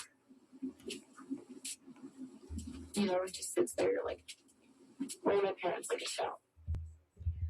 You can also disassociate from your own bad actions, like we have learned from Bose, and I think that was more likely what was happening. Matt also told police that Chandler was trying to keep himself optimistic and saying things like, well, they're at the cabin. They don't get a lot of reception, so that's why we haven't talked to them. Oh, Girly was interpreting that as optimism, but I interpret that as, you know, and obviously hindsight 2020, right? But I am interpreting that as like, oh, don't worry about my parents. They're not missing. The reason why we can't contact them is because they're at the cabin, remember? You don't need to worry about that.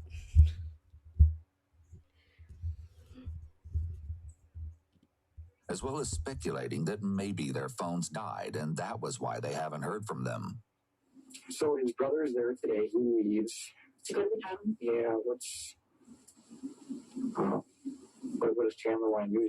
Does he want to stay in Madison? Does he want to go up to cabin and help his brother? What's he thinking? I asked him that when I was on the couch. I was like, why don't we go up to the cabin? Because, like, his fiance and him were going. He's like, well, I can't drive. I'm like, well, I could have drove. He's like, yeah, you could have. He's like, but I don't know if they need me in Madison for questions, which clearly you guys did. And, like, and I also need to be with the dogs. So then I think he went to his neighbors to see if they had, like, any, like, a Ring camera, and if there's, like, footage that might have caught the car, and they said they already handed it over to the police when he came back, and I was in the backyard playing frisbee with the dogs. Fancy security system. I was wondering if you were able to capture the road or my house. The police actually came and downloaded everything they have. But it's actually my sister's house. Oh, okay. Yeah, so they were here. Okay, so in this video, let's see. This one. Here we go.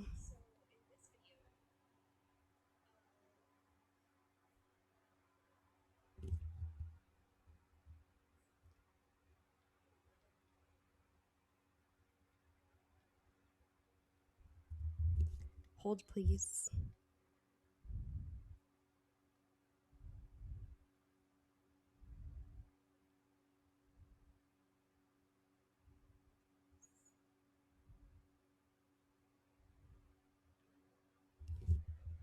Okay, I'm gonna start it here, but I don't know if it's here. People's mail, and typically only the people that live at the address can do that. Did your parents put a hold on the mail? Does it say who put the hold on the mail? I need to check. Anything? Dude, Chandler is such a weenie. I don't know. It's kind of stressful. Sorry, so there's nothing new going on? Not that I'm aware of. And like that level of entitlement. Sorry, Bose, I'm gonna skip past you.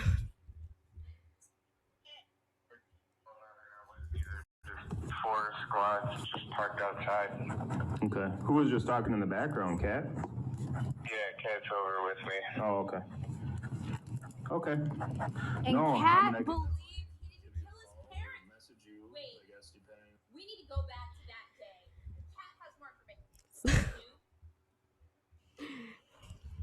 Not sure, but Okay. pretty soon here. Is it cool to call you? Hoping to hear from. What was that? Is it cool to call you while you're at dinner? Okay. Anytime. Okay. Well, Yeah, I'll you keep you call me posted if I anytime. hear anything. I mean, obviously with the mail, that has nothing to do with us at all. I've never heard of a detective or law enforcement agency holding somebody's mail.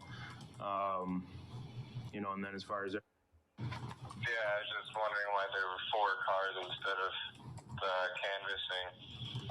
yeah, Any news about that blue house? Oh, with he's the gonna big try cameras? to misdirect. The blue house with the big cameras. Do you know what blue house? This blue house with the big cameras. Yep. Hi.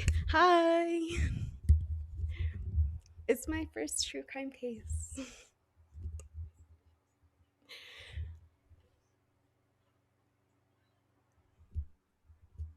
Dude, again, okay. I can't imagine being the neighbor, this neighbor, which is the sister of the owner, apparently. But like, even still, imagine opening the door, seeing this dude who's like asking, "Hey, can I see the footage from your camera? Do you have any footage from that looks onto the road of my house?" And at the time, you know, you're probably like, "Oh no, sorry, the police took everything, blah blah blah," right?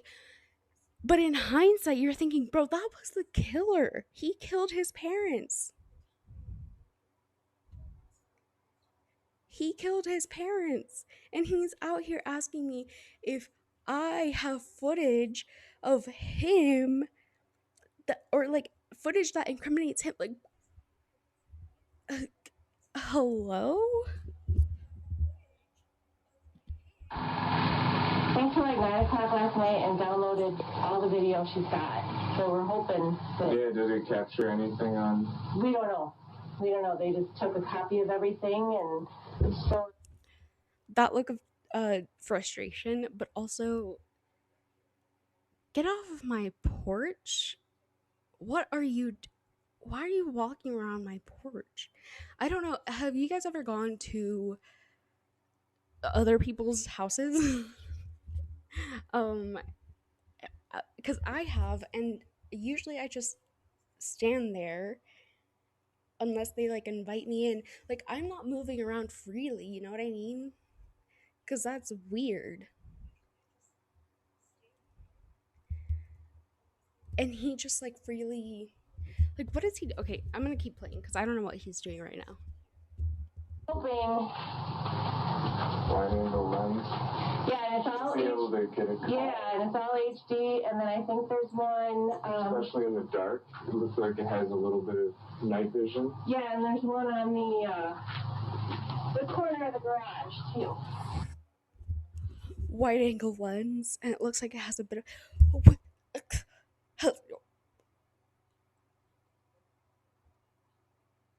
Huh?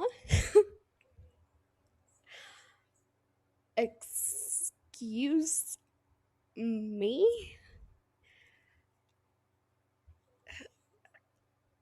Ugh, just like thinking about being that neighbor, like in hindsight, I'd be like, bro, why did I let him walk all over my porch? Why did I show him the other camera? Like, obviously in that moment, right, she thinks, oh, poor kid, his parents are missing, right? He's trying to do everything he can to find them. But in hindsight, I'd be like, oh, he walked all over my porch. Or I guess he walked all over my sister's porch. I showed him my sister's camera. How was he when he came back from the neighbor's house after checking for the ring? He was like, I don't know, I guess a little relieved that they had a camera and they already handed it over to the police. Like, he's really concerned about his parents. He was definitely concerned based on a call he placed to the sheriff's office before his interrogation. Oh, I didn't know they were gonna play the call. You know what? It should have been obvious that they were gonna play the call on the. Okay. Confused. I got 2 squads parked right outside my house, and they're not really canvassing. They're just kind of sitting there. Oh my god, the blue house is right next to his. This is his parents' house, not his house, his parents' house, because again, he was living there rent free and jobless. But like the fact that he was standing there at that porch being like wide angle lens, probably like captured everything, night vision, like, bro, I'm getting chills just thinking about this and thinking about like how would I be during that interaction?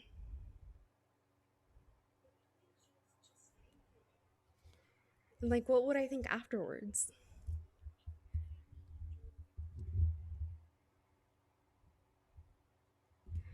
Unbelievable. But yeah, so we know from the evidence that they present here and here, which is the court case.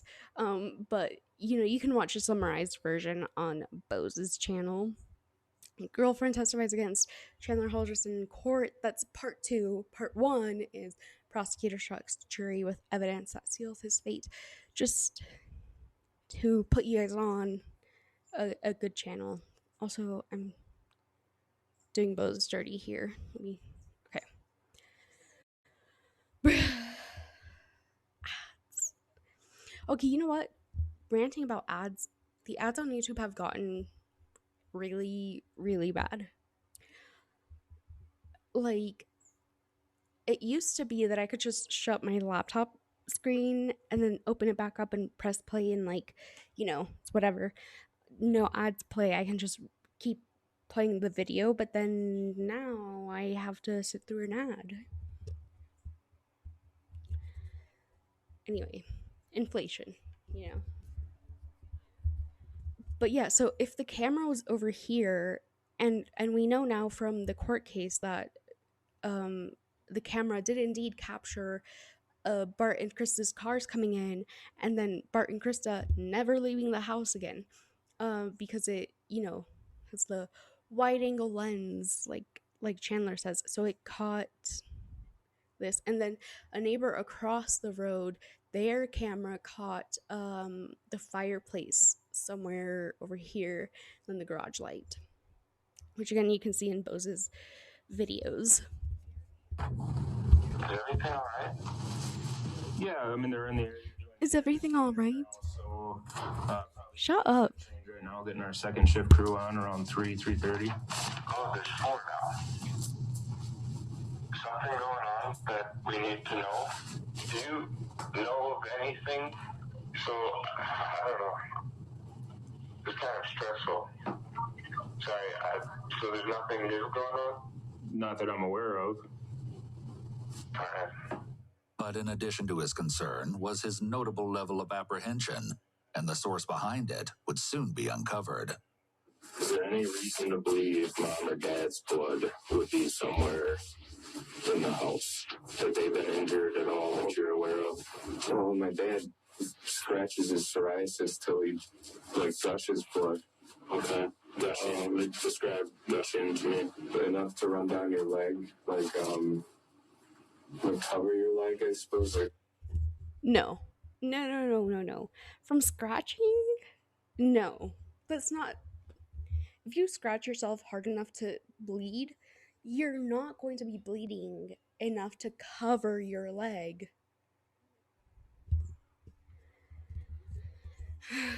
But also, that scratching yourself until you bleed, that's only going to open up a few cuts, and you're going to be bleeding quite a bit, right? But still not enough to cover the floor in blood.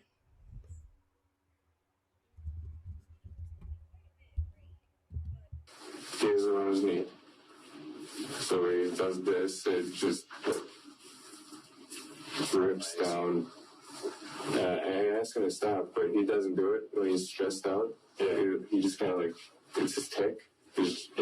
Probably itches. My mom's blood, just from her bloody noses she gets sometimes when she wakes up. So that's why we've been doing the humidifier and dehumidifiers. Yeah. Probably downstairs. You get we have to do multiple of them, but she can't be in the living room too long because that's a dehumidifier. And if she does, her nose gets bad. Not like a regular one. She gets it bad. We begin to see some variance in Chandler's facial expressions and intonation. Okay, so I'm someone who gets bloody noses a lot, especially during winter. Humidifiers definitely work. I don't know why you would have a dehumidifier though. Because typically you would only use your humidifier in your bedroom. But then also you can just put some lotion up your nose. If anybody else struggles with bloody noses, just put some lotion up there.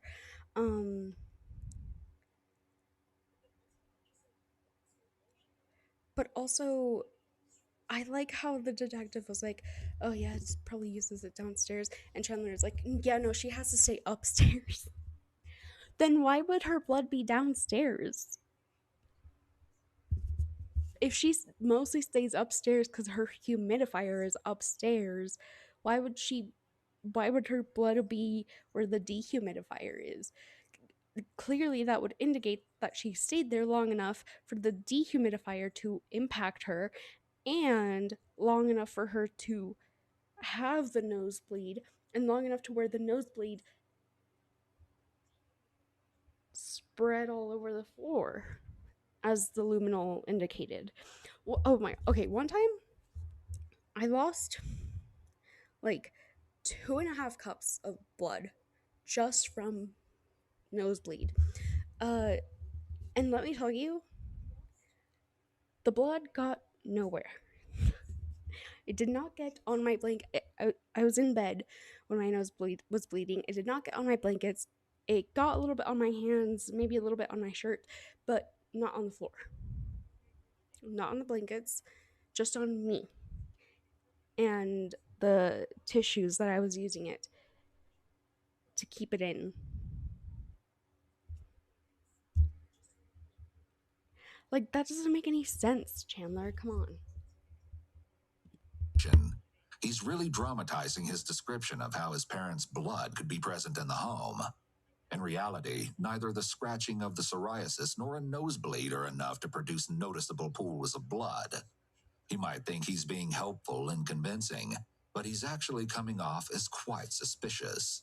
The fact that further investigation revealed considerably large traces of blood that had once been on the basement floor inside Chandler's home doesn't help his argument. In fact, it seems as if he might be trying to explain away why there may be a lot of blood found inside his house. So he has a good relationship with mom and dad. Like, he's introverted, like, doesn't want to hang out with his parents. He'd rather video game on his computer. It's a good relationship. Nothing, no problems that you know of between the three of them. I mean, he owed them money, but he paid them back. I told you that already. And that's why I was let over during the weekend.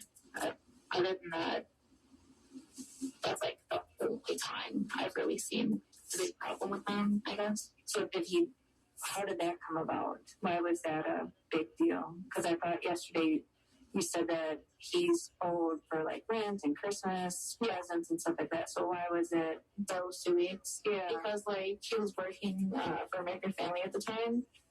And like there was like problems with HR and how they weren't like paying him. And like it was like they sent it in the mail, sent it to like not his address. So he was like, please cancel that check. Then he like tried getting them to like deposit it. And then at that point they owed him like a couple $1,000 because they were so far behind. And then I guess the company that they sent money through was like, this doesn't seem legit. They thought it was a scam. And so his parents were like, you got to give us that money because we know you have money. And so, yeah, then he paid them. And it was just those 2 weeks that were like, you have like strict. It seems odd that Chandler's parents were instantly critical and not more understanding of the problems he was having getting paid. Yeah, especially since his dad is an accountant.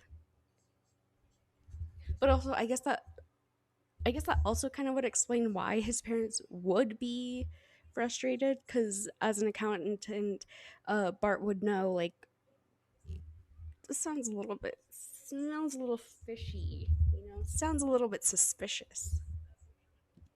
This indicates that there were probably pre-existing issues concerning Chandler and making excuses to not repay his debts. Bart and Krista simply could have been drawing the line with Chandler rather than being hard on him. It could also be for this reason. I can see him being like, oh, yeah, babe, like, they want me to pay, but, like, I just can't pay. When really they were like, hey, man, you gotta pay us. Like, we're asking for rent now. You've been living rent-free, but now we're asking for rent. And him being like, yeah, they're really frustrated. They're really angry at me. They're really mad.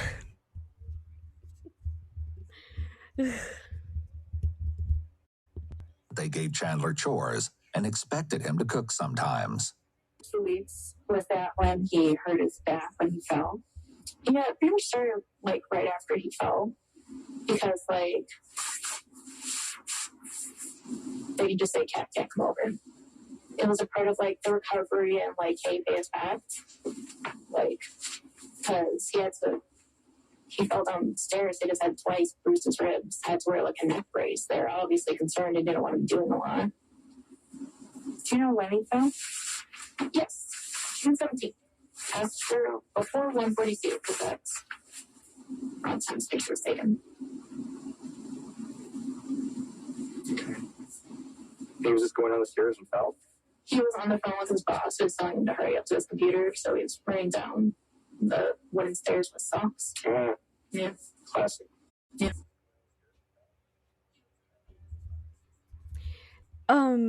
It's weird to me because I was saying earlier, like, his lies seem so shallow, but then I bet you Kat questioned him, right? I bet you to his parents he was like, "Oh yeah, I fell down the stairs because I was running down the stairs, whatever."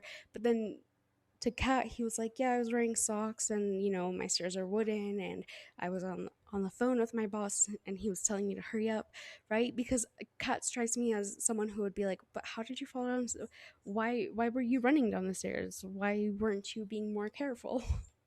you know.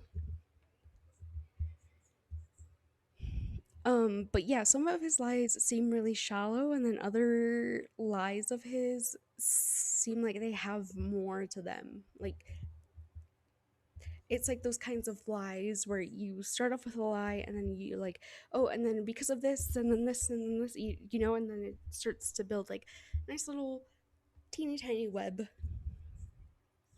but still a web of lies. So I'm gonna ask you a weird question with him falling.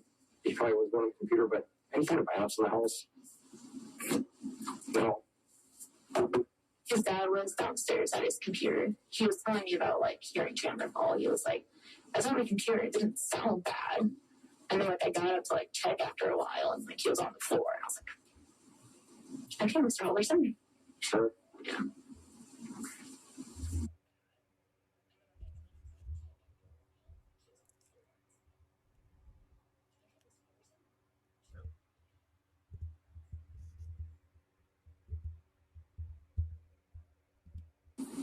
He hasn't said anything about it afterwards. Like he really, like, I didn't just slip on my socks. I actually, Chandler's clumsy. Okay, it is not the first time he has fallen. He needs like a life alert and things. Okay. I've seen one of his many falls. Just this. He really likes the socks. Okay. Socks and long sleeves. Yeah. It's really good type of thing. Chandler supposedly ran down the wooden staircase in his home while wearing socks, causing him to slip and fall down the stairs. He sustained a concussion, bruises to his ribs, and nerve damage resulting from a hit to the upper spine. The concussion alone left him with poor memory recall and trouble processing information quickly, among other lasting symptoms. Oh, okay. That's why he was doing that thing earlier with like the what is I came here to file and he couldn't remember the words missing person report.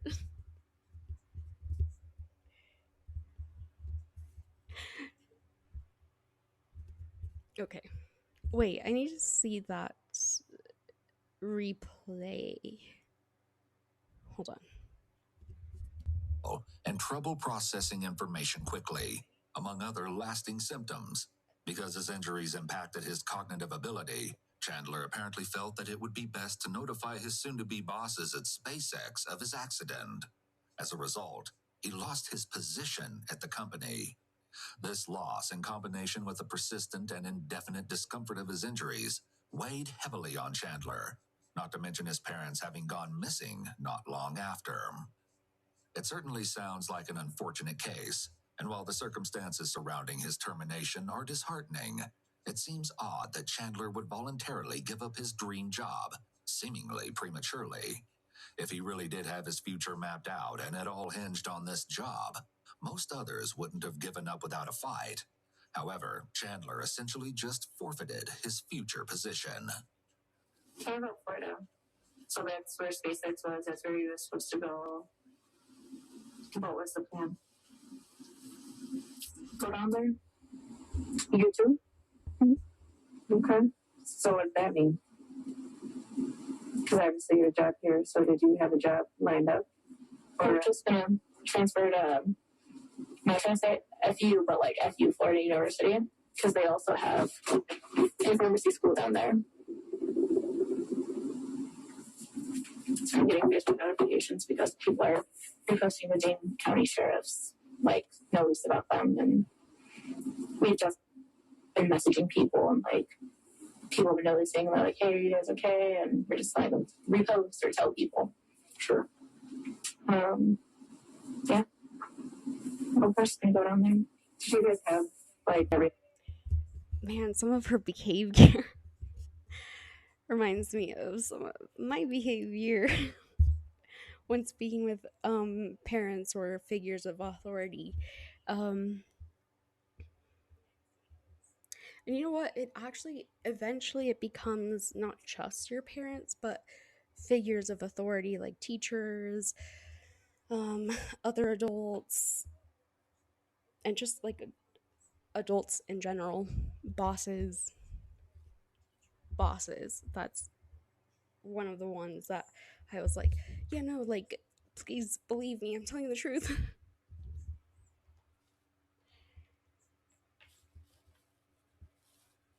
Okay. Sorry, just readjusting. Okay, continuing. Lined up. Like, when were you supposed to? She was supposed to leave the Saturday of the fall. So happened on Thursday, Friday. He's supposed to leave Saturday morning.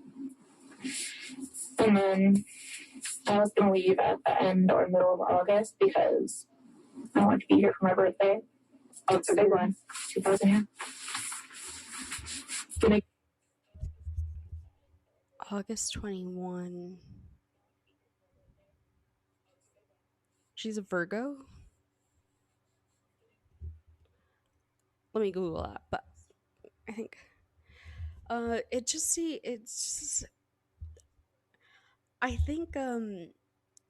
think Kat is thinking about this in hindsight and is like, that was weird how he fell right before he was supposed to start the SpaceX job. Why didn't I catch on to that? Poor Kat. I hope she's getting high quality therapy and I hope she's doing much, much better.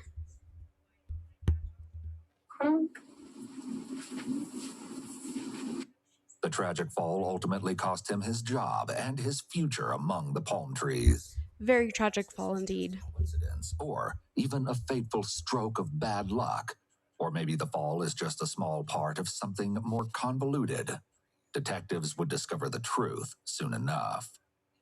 Did you guys have like a place that you were gonna, like, did you have everything kind of figured out? Where were you gonna stay? Just like apartment building in Titusville. Okay. Did he like already sign the lease and stuff? I think so. 21st of 2000, that's Leo. To be moving down to Florida with him in early August. It's odd that her big move across the country was just around the corner, and she had absolutely no idea what apartment they were moving to, and no confirmation that the arrangements were actually in place. Mitch hasn't been in the cabinet in a while, right? Today? That is weird. Especially since in her cross-examination we learn that she's the kind of person who, like, at one point Chandler tells her, oh yeah, it's like $2,000 to get a Greyhound from here to Florida, and Kat went on their website and was like, it's 180 actually. You know, and so it's like, it's a little bit weird that she didn't, like, why wasn't she, you know, because she strikes me as the kind of person, I guess because I relate to her and her circumstances, I feel like she'd be on Zillow and she'd be like sending apartments to Chandler, being like, what about this one, what about this one, you know. I don't know.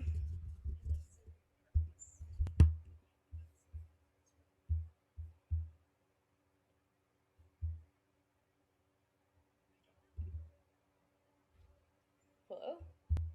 Oh, well, today. Yeah. And Mitch hasn't been in the cabinet in a while, right? Today? Oh, well, today. Yeah, I couldn't say he's been there. He didn't until last year. Okay. Does he kind of do his own thing, or? Mitch hasn't lived with us, or, you know, like, he's got a family now, a dog, a girlfriend, no kids, but cool. He's kind of, you know, opposite time. You know how it is with brothers. Yeah, he's still a good cool. Got a feeling myself. Yeah, all right. I've started thinking about that myself, and my parents are trying to figure that out with me. Mm-hmm. It's normal for a young person to receive help and guidance from their parents, but Chandler sounds more like he needs his parents to hold his hand, which is indicative of severe emotional immaturity. Although many young adults may live at home for a time, they should be working towards financial independence. When someone is happy to mooch off of their parents or another person with no long-term goals for themselves, this can be a red flag. In fact, living a parasitic lifestyle can be a sign of psychopathy. Another sign of which is what he has. Because how do you do everything that he did? Like, he had to dismember his parents' bodies, and then he had to, like, I need you guys to imagine, he shot his dad twice in the back, right? And then his mom probably shot her 2 times as well, because there was 5 missing cases, missing bullets. They think he shot his dad 2 or 3 times, and they think they, excuse me. Hello? No. Okay, anyway, that was weird. That was Siri, by the way. I didn't realize you couldn't see it.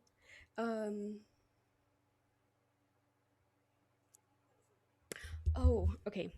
Sorry. Bro, what was I saying?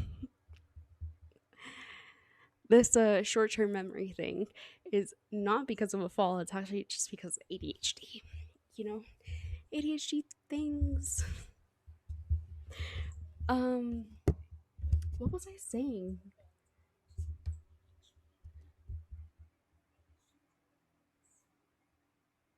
Oh yeah, okay, so he shot his parents, right? And then after they died, they have to go through like the natural process of dying, right? The heart stops, organs stop. Um and while they were going through that stage of the beginning stages of death, he laid them out, took a saw, and went back and forth and dismembered his parents. And he had to cut through skin, bone, tissue, muscle, all of that. And then he took the individual parts, got a measuring tape, measured out his fireplace, and then saw, oh, the arm is too long, actually. I need to cut it just a little bit more. And then he put them in the fireplace, set it on fire, watched it burn, was pumping air into the fireplace so that it would burn faster.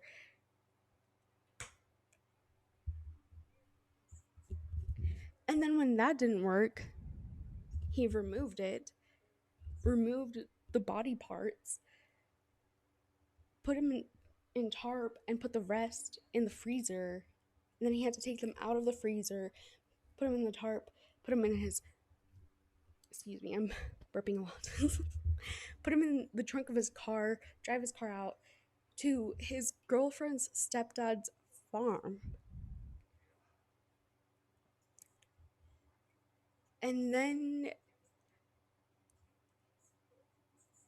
he like just spreads them around. And then he goes to one of his favorite hangout spots and spreads out the rest of them out.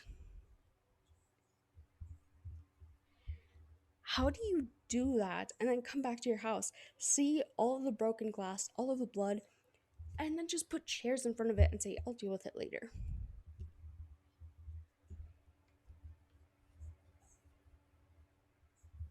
It's psychopathy. It's psychopathy, babe.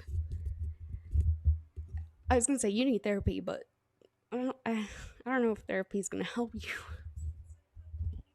His immaturity was that following his parents' disappearance, it was noted that all the couches in the basement were pushed together, and when he was asked why, Chandler said that he had made himself a fort to sleep in. Okay, actually, I need to comment on that. It's not just because of immaturity, it's because, like I said, and like the prosecutor says in the closing arguments somewhere here. Oops. Sorry. Somewhere around that time stamp, uh, the other prosecutor, the one who's doing the closing arguments, says, I don't think Kat realizes how lucky she is because Chandler put the couches together and told Kat, like, oh, let's like build a fort so that we can sleep out in the living room, watch movies, and like cuddle, stay with the dogs, whatever. In reality, he wanted it to be hard for her to get out because, or well, at least that's the prosecution theory, right? They might have been um, over over dramatizing. Is that a word? I don't know. But I tend to believe that that's what he wanted. Is that he put the couches together so that it would be harder for Kat to get out, and go for ice cream in the middle of the night like she had done so before. And so Chandler wanted it. I don't even think Chandler slept. I think he was just sitting there like watching her. And in fact, the prosecutor, when he is cross examining her or asking her questions, he's like, do you know if Chandler ever slept? And she's like, no, I don't know. And I tend to believe that that's why he put the couches together, not just because of immaturity, but because he wanted to keep an eye on Kat, because that's when he had the body parts in the freezer. And she, I mean, after dating for 2 years, you know, like, I bet you'd be going into your significant other's parents' house if they have a close relationship, and you'd be getting ice cream from the freezer too, right? And so he wanted to stop her from doing that because if she found the bodies, he would have to kill her too. And then he would look more suspicious, and it would just be inconvenient to have to kill another person. Even though he didn't have to kill his parents in the first place, he could just not lie. He could just be like, hey, mom, dad, I'm actually going through like severe bout of depression, or I actually have no idea what I want to do with my life, or, you know, something, because they say, the prosecutor says that when she was investigating Chandler's backstory and life, she's like, he had every amount of privilege, like in every sense of the word, he had privilege. His parents would have absolutely been like, oh, it's okay, let's take you to a therapist, let's get you some counseling, let's get you some resources, like, why don't you try and work for me, why don't you try and work over here, why don't you try this, why don't you try that, you know what I mean? It's very frustrating indeed, especially coming from someone who had parents not like that. um but even then, like, I don't know why he felt pressured to have all these things, like, and to, do you know what I'm trying to say? Like, I don't know why he felt the need to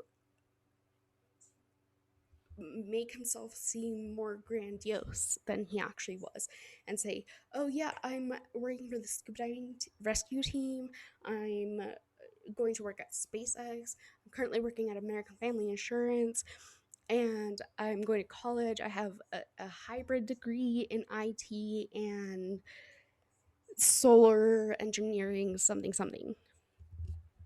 Like, why can't you just be like some dude who works at McDonald's? Like, who was putting the pressure on him, or was he just putting the pressure on himself? That's what I want to know. I want to know. Okay. I think I made my point. I hope I made my point. Oh yeah. So he didn't just push together the couches because of immaturity. He pushed together the couches because he wanted to keep an eye on Kat. They ain't building it up there. They got all the background, I think, right? Yeah, I think so. So I think it's time we start talking about what happened to your parents, like a truthful version.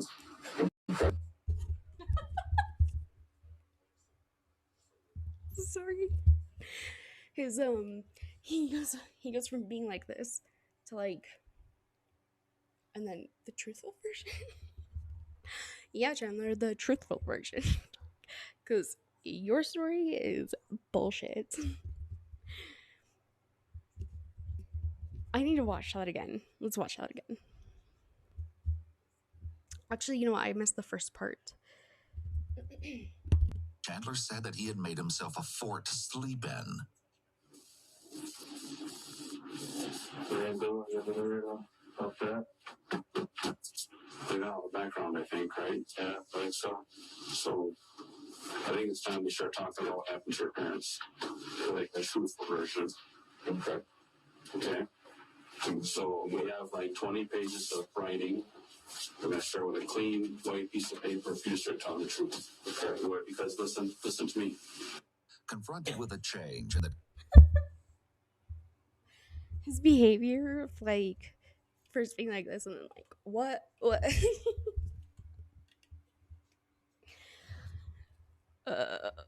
God. It hurts to watch, but it's also so hilarious. detective's tactics, Chandler immediately sits up and leans away from the detectives. The detective's choice to cut Chandler off before he could say anything is actually a move taken straight from the Reed technique. In this style of interrogation, the detectives are advised to immediately cut off any attempts to lie, so as not to allow the suspect to entrench themselves in that lie. In this case, detectives knew Chandler's first instinct would be to try to scramble his way out of this and quickly shut him down. Not a- Was he being interviewed too, or is he done? Honestly, I'm with you, so I don't know. You have my attention. So there you go. Oh, there you go. With all this questioning, Kat must be adding things up and possibly realizing that Chandler may be a suspect. Except for she lies to herself and she like pretends that none of that she like blanks it out. She pretends that none of that was ever told to her. And because when Chandler's in jail, she's still calling him up being like, I can't imagine being in jail. I don't know if I could survive. Like, man, I love you, I miss you, boo. It wasn't until evidence was shown to her that she was like, oh shit, this is real. I can't just disassociate from this. This is real. If she isn't concerned by now, she definitely should be. This is the only chance you're going to have to tell us the truth. Okay. What we The camera just following. It's like I don't know if I can do that with my editing program, but if I can, I'm gonna do it on YouTube, and it's just like sorry. listen. I can't tell you what we know, but we know you're not telling us the truth. We know your parents are no longer with us. Oh, that thing where the detective says, we can't tell you what we know, but we know you're not telling the truth. That immediately Chandler's like, well, shit, what do they know? What can I tell them? What other lie can I come up with? He's panicking. Panicking.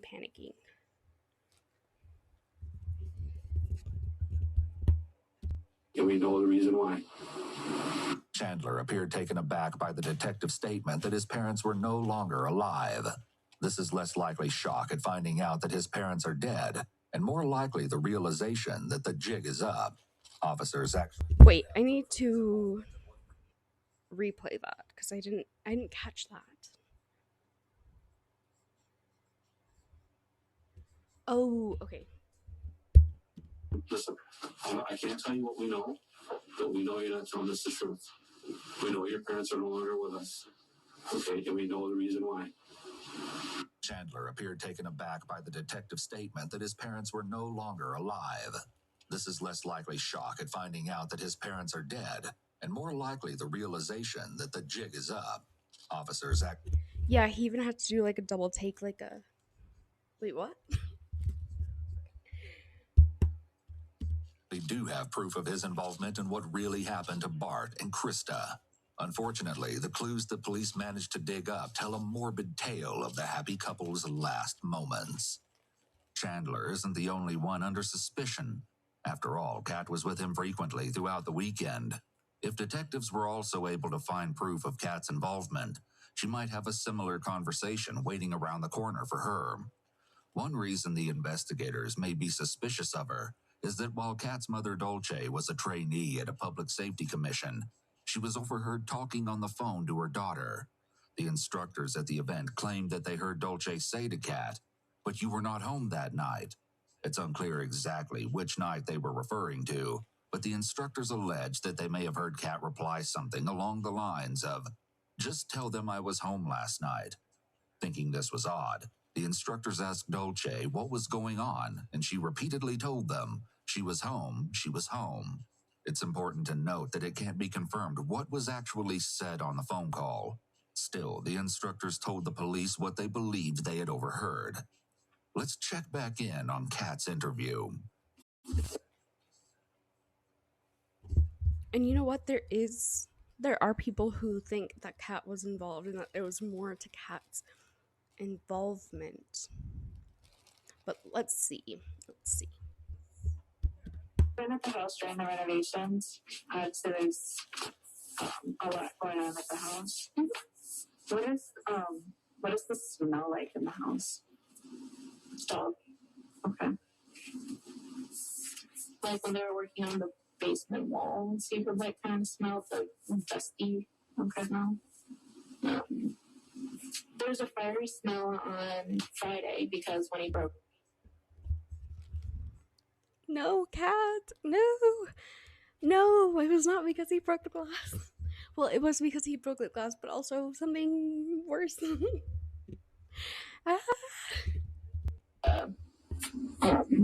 When glass thing on the fireplace, like ash, was like exposed. Yeah. Okay. The pungent smell of fire is an important observation, as it indicates that the fireplace was actually used not long before she was there.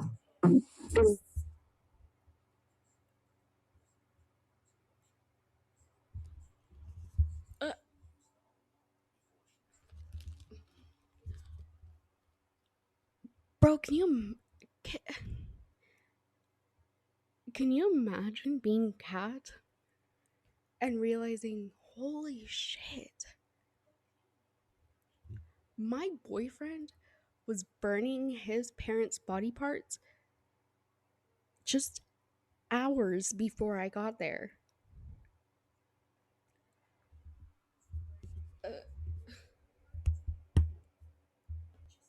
Can I talk about any firearms that he has? His friend did gift him one. Okay. What is that? I don't know what it's called. But other than that, his parents, they have like a safe with other guns. Because he used to be on the shooting team in college. Okay, you need to tell the truth. Listen. You need to tell the truth about what happened, and just tell us why it happened. Okay? If something happened, if you were defending yourself, or if you just got fed up with stuff. He was not defending himself, but the detectives are just like, and I'm sure the narrator, the Raven, is going to say what his intention actually was, but he was not defending himself because, if you recall, he shot his dad in the back. You need to tell us the truth, okay? Chandler exhibits a significant amount of anchor points shifting here, indicating that the detective's pressure is starting to make him feel anxious. This is an important cue to the detectives that if they keep pushing, he may get to a point where he will open up and be honest soon. This is your chance to tell us why. Okay? I'm not BSing you. Okay? So can we do that? Okay. Okay. Lawyer.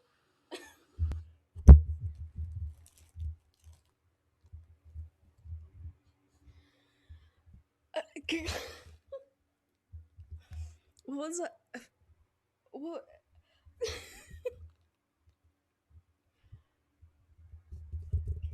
To tell us why. Okay. I'm not BSing you. Okay. Like, what is that?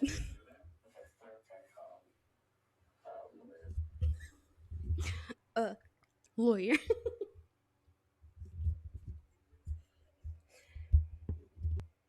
I'm sorry. Say it again, lawyer. Because they're a lawyer? Yeah. Okay. Okay. Okay. So. Yeah. Chandler has clearly just invoked his right to counsel. The questioning at this point needs to stop. He seems to have resorted to asking for counsel because he was being confronted with evidence contrary to his statements. No, thank you. You find out his parents were not, that they were late. Did he tell you? Yeah, we text like all the time, or Snapchat all the time, not really text, both. And I was like, hey, like, have you heard from them? He's like, no, not yet. I'm like, okay, well, has Mitch heard from them? He's like, I don't know. I'm like, okay, well, you should maybe ask Mitch. He's like, I don't want to make him worry. I'm like, well, even just ask, like, hey, his mom sent you pictures of the cabin or anything. And I'm like, Wait, but then how did Mitchell... I guess since he was no longer living at home, he didn't really need to be kept updated in what they were doing, but wouldn't... Because once you see Krista's text to Chandler, I think you're gonna concur with me that Krista seems like the kind of person that would be updating both of her sons, you know? They might even like be in a group chat. This is just me speculating, but like I see them as like a group chat family where like Krista texts them like, "Good morning, I love you, have a good day," you know, or even just like individually, like texting Mitchell like, "I hope you have a good morning," or like whatever. So wouldn't she tell Mitchell, "Hey, by the way, we're going to the cabin"? You know what I mean? Tuesday, it was like, still haven't heard anything. He was like, yeah, no, I'm gonna go to the police tomorrow. Then I went to the police on Wednesday. Were they trying to call them? Yeah, he tried to call them. Like, he called his mom in front of me at one point and went straight to voicemail. Do you know what day that was? Bro, his mom's phone was wrapped in aluminum and hidden in a shoe that was hidden in the basement of his own house. He must have known that. He must have put it on silence. Because I can't imagine me relying on the fact that, oh no, it's been a while since I've used it, it's probably dead. I would have to like double check and be like, it just, let me put it on vibrate or something. Let me put it on do not disturb. Can you imagine if the phone started ringing from inside, from the basement? What would he have done then?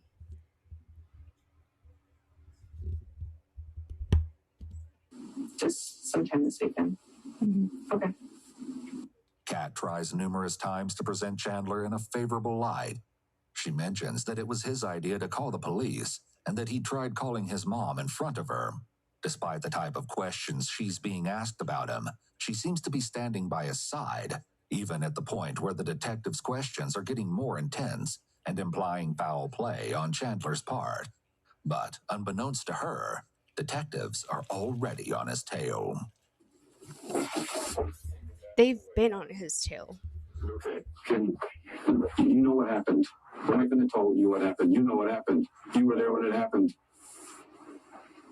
We're not BSing you, okay? I was there when it happened. Okay. I wasn't there when it happened. Bro, if I was being told you were there when it happened, you were there when your parents died, I'd be like, I was like, that's the implication, right? But if somebody told me you were there when that happened, I'd be like, I was there when what happened? What happened, bro? I wouldn't be like, no, I wasn't there. I wasn't there. Like, I'd be like, what are you talking about? What happened? I don't know what happened. Tell me what happened, you know? I wouldn't be like, no, I wasn't there.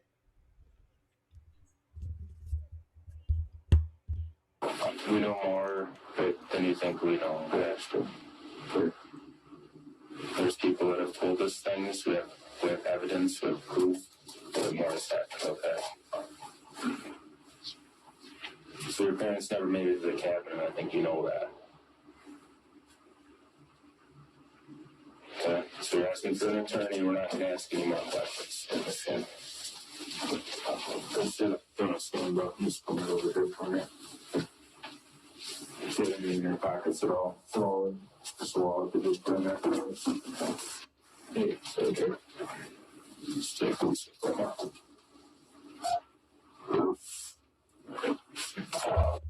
Bro, he's nervous. He's nervous. Can I?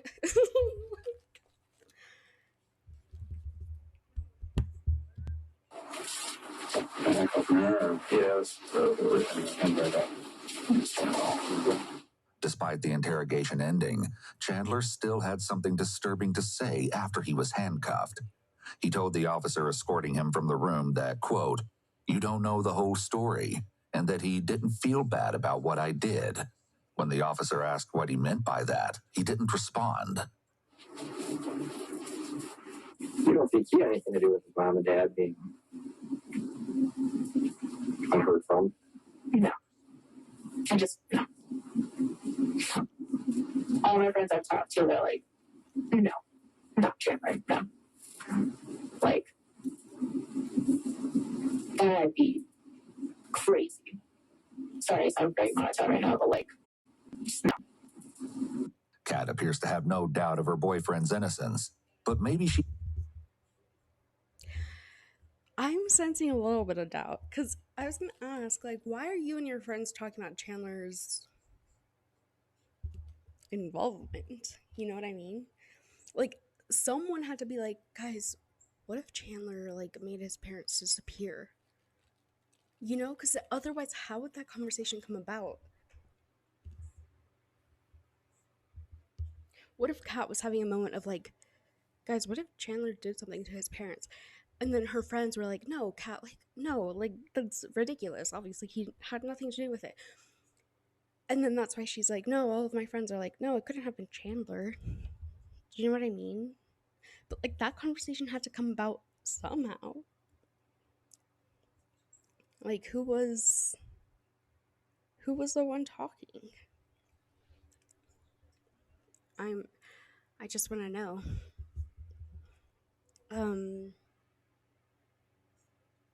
But I can sense a little bit of doubt from her because she keeps saying like, no, oh my god, no, not Chandler, you know. And there's like those pauses in between, whereas like, picture if you were asked like, and if you were 100% sure that your boyfriend, girlfriend, whatever, killed their parents or did not kill, if you were sure that your significant other's parents were not murdered by your significant other, you wouldn't be like, no. You'd be like, no. You know, like, it would be like a more confident no. Like, absolutely not. Like, that's not even... Moving on. You know, you wouldn't be like, no, because, like, me and my friends... No, like, it couldn't happen. You know what I mean?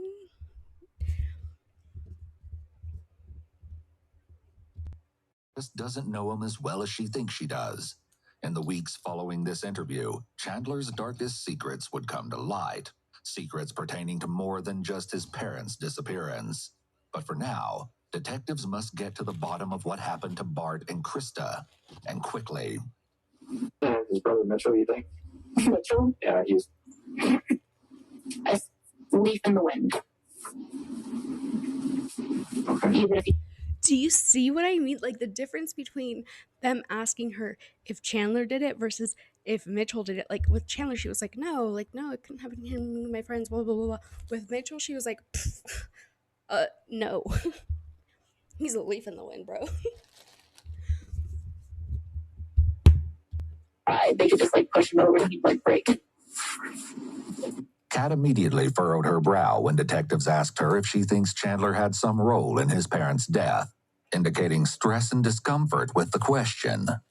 After all, compare that reaction to her reaction when she was asked about Mitch. Rather than furrowing, her eyebrows raised, which generally indicates surprise. She even seems amused by the suggestion. It's so unbelievable to her. She also keeps repeating no when they suggest Chandler's involvement. It can often be interpreted as a red flag when someone repeats something over and over, as repetition can be. That's what I was saying. However, in this case, Kat may be responding to her own inner dialogue.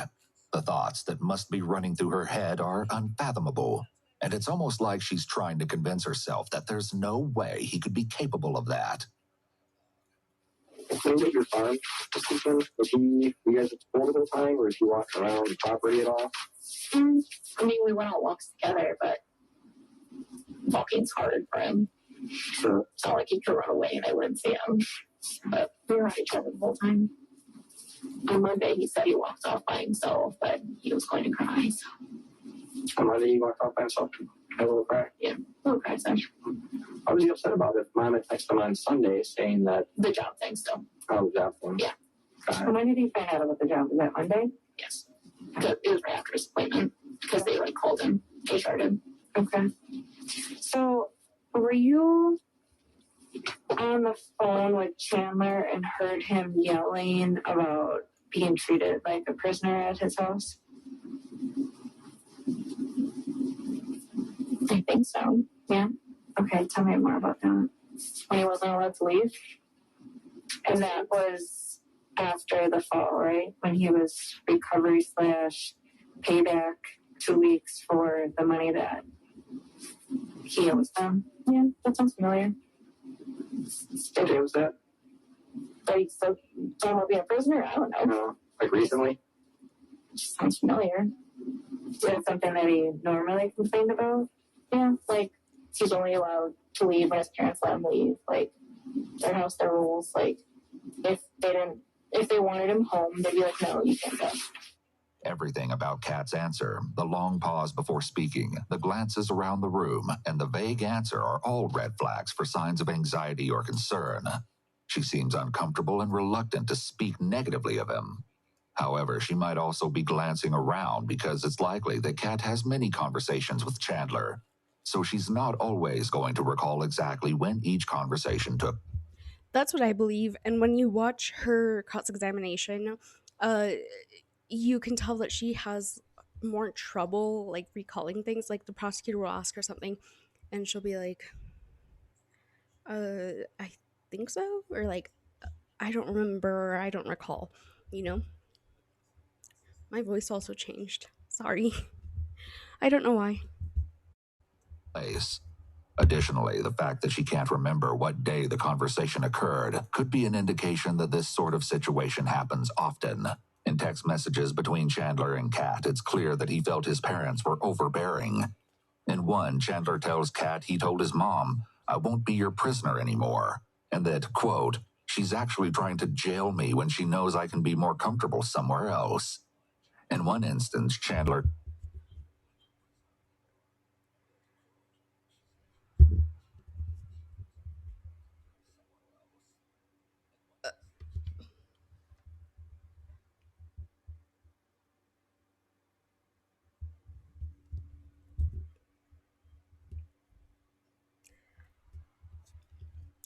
Then why were you unemployed, Chandler?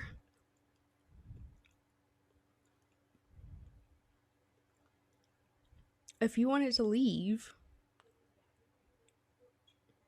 you wouldn't have been unemployed, especially given that you're able-bodied and you don't have a disability like you made everyone believe. Like, this is almost like offensive to me.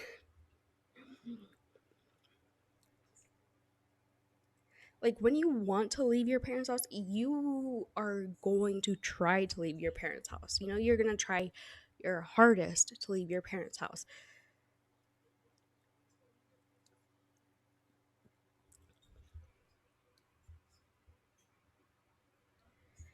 And he's in that text message, he's acting like he really, really wants to leave, but he's not working and he wasn't actively looking for employment. He was just lying about it.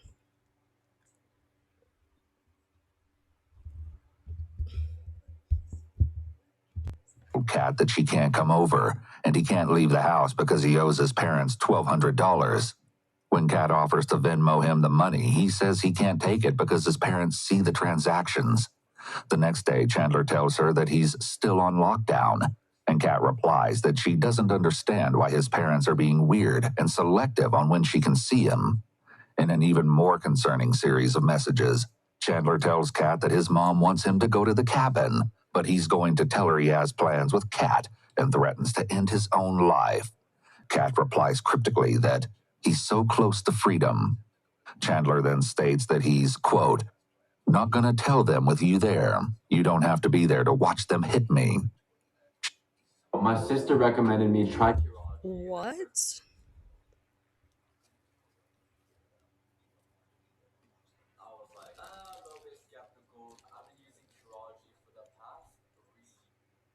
Chandler might have conflict with his parents frequently where they forbid him from leaving the home. So Kat is maybe accustomed to Chandler complaining about this.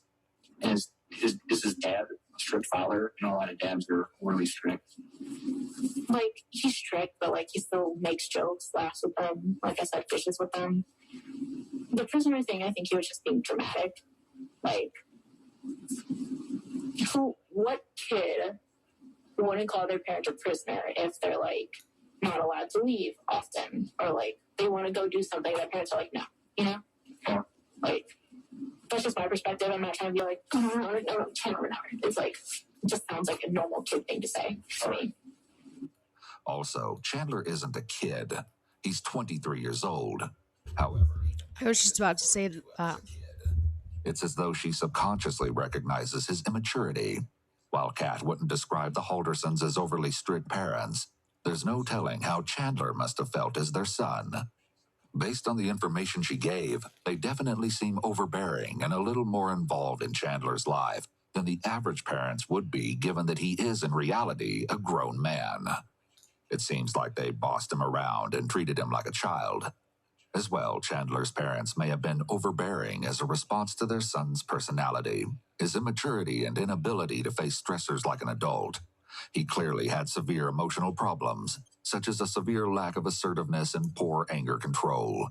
Individuals raised in this kind of environment tend to be immature, are less self-motivated and self-reliant, and have trouble bouncing back when things don't go well. Do you guys think it's Chandler or something? We're just making sure that we're okay, because you're asking a lot of questions about him. But that's what my friends and I were talking about. We're like, okay, he's like the only one who lives with them. So, and like, he's the only one I have a relationship with. Like, I'm not, you know, Caitlin. I can't answer questions about Mitch. Right. But it's still like. Remember what I said earlier? Like, how are those conversations coming about?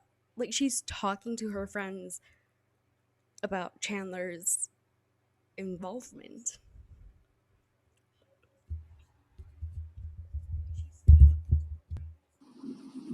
Because, like, the best shock I will feel, and, like, I think I'll just be so mentally tough if, like, I find out he took that. Like, it just seems not Chandler at all. Yeah. It sounds like the once confident Kat is starting to bend to the idea that Chandler had something to do with this. She's even beginning to imagine how she would feel if it were the truth. Kat is very animated and expressive. She seems to be using a lot of hand gestures here because being comedic seems to help her when talking about difficult or uncomfortable things. It seems like she falls back on humor to cope with stress or other emotions she might be feeling. So you don't think there's any way that Chandler's involved in the disappearance? No, I told Liz that, like, if it's Chandler, I'm going to be severely mental stuff after this. Like, I just can't see it being him.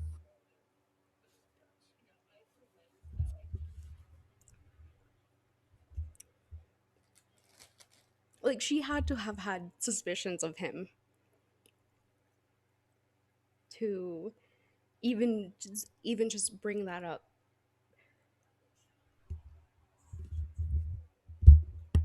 Like, As well, when she states that she doesn't think Chandler did it, her palms are up.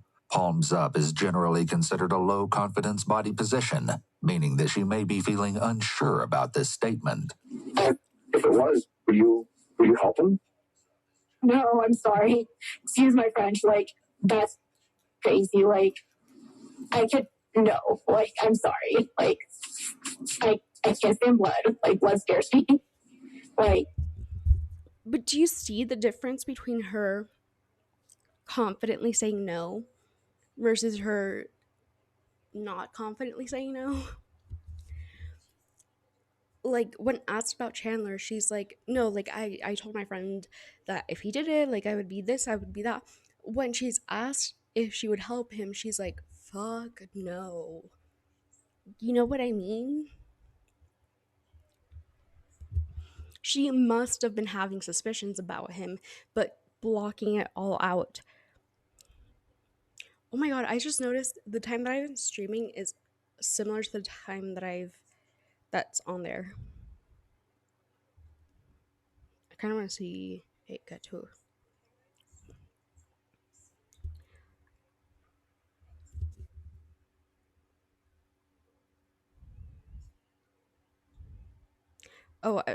I missed it. Damn it. Okay, whatever. Moving on. dead bodies. Like, I was good at dissections, but, like, that's animals. But, like killing people, especially, like, Mr. and Mrs. Hollerson, I'm sorry, that's, like, different levels of stuff. Okay. Like, I'm sorry that I'm freaking out now, but, like, sorry. Like, Her hand gestures here seem to get shaky. She's almost trying to push the officer's idea away as if she completely rejects the idea and wouldn't want to be associated with it. Also notice that she chuckles a few times. Again, it seems like she uses humor to get herself through stress. But here her distress has superseded her usual jovial and animated responses. She says she's freaking out, and that's definitely true. So you had nothing to do with their disappearance? No. You don't think Chandler did? No. You think anybody, Mitchell, you think he would have anything to do with it? No, I just can't see people wanting to hurt them. Like, that's the thing. Okay. So that's why we're so worried. Like, we don't know who would do this to them. What would the possibility be for us to take your cell phone and analyze it? We're trying to verify some things that So you have all the timestamps, right? So, I mean, you have all the pictures. So we have a guy that could download it while you're here. Like, you wouldn't have to leave it with us. He can limit what he looks at. I'm not gonna lie, we don't care about those. Okay, we don't. All we care about is the text messages from you, Chandler, Snapchat history. If you listen to the jail phone calls that her and Chandler have, what she's hesitant about is her nude pictures. For context. Though I think they might provide the context here. I have a habit of speaking too soon. I realized that just recently. Any social media stuff, and we're really just looking for probably, what would you say, the first until today. July 1st until today. Mm-hmm. Yeah. Location is what she said. But yeah, if there's any like inappropriate photos, I totally don't care about those. Can I get a pinky? You can't break pinky promises, but it's only going to be from July 1st. So yes. Yeah. Okay. That's what you want. I would like a pinky on that. I can pinky you. Awesome. Her hesitancy could possibly be a cover-up for her not wanting detectives to see any incriminating evidence that could be in her phone. On the other hand, personal photos are a very feasible reason to be anxious about another person going through your device. She appears to take time to weigh the pros and cons before she ultimately decides to hand over her phone. Mouth still say what he wants to. Sorry. So in cases like this, disappearance cases, things we like to do to people that, especially like the house, Chandler's house, we like to get consensual, what we call DNA, buccal swabs from people. It's not down the throat or up the nose. I don't want to draw blood or anything fun. I'm scared of needles so bad. Literally, you open your mouth. I rub one cheek or rub the other, and we're done. Maybe less than 10 seconds. That's your call. Just helps. Because obviously, your DNA is probably going to be in the house, right? You were showering there. Yeah. Sneezing. You know what I mean? You see my hair on her hairbrush. Right. Use her hair dryer. So it's just like, we just gotta. Your hair on her hairbrush? That's weird because you should never share your hairbrushes with others. Like, you never know. You never know who has lice. And you should never let other people use your hairbrushes to brush out their hair. Life pro tip. Say that you are the person that we're collecting. Fair enough. Yeah, I should have one. I don't know if I want a sweaty binder one. Kat is given a sweaty binder buccal swab. All the while, the conversation with detectives drags on.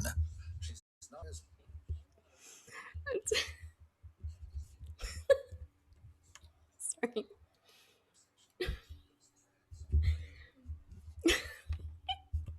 That was really funny to me. Conversational or energetic as she once was, and her patience seems to be running low.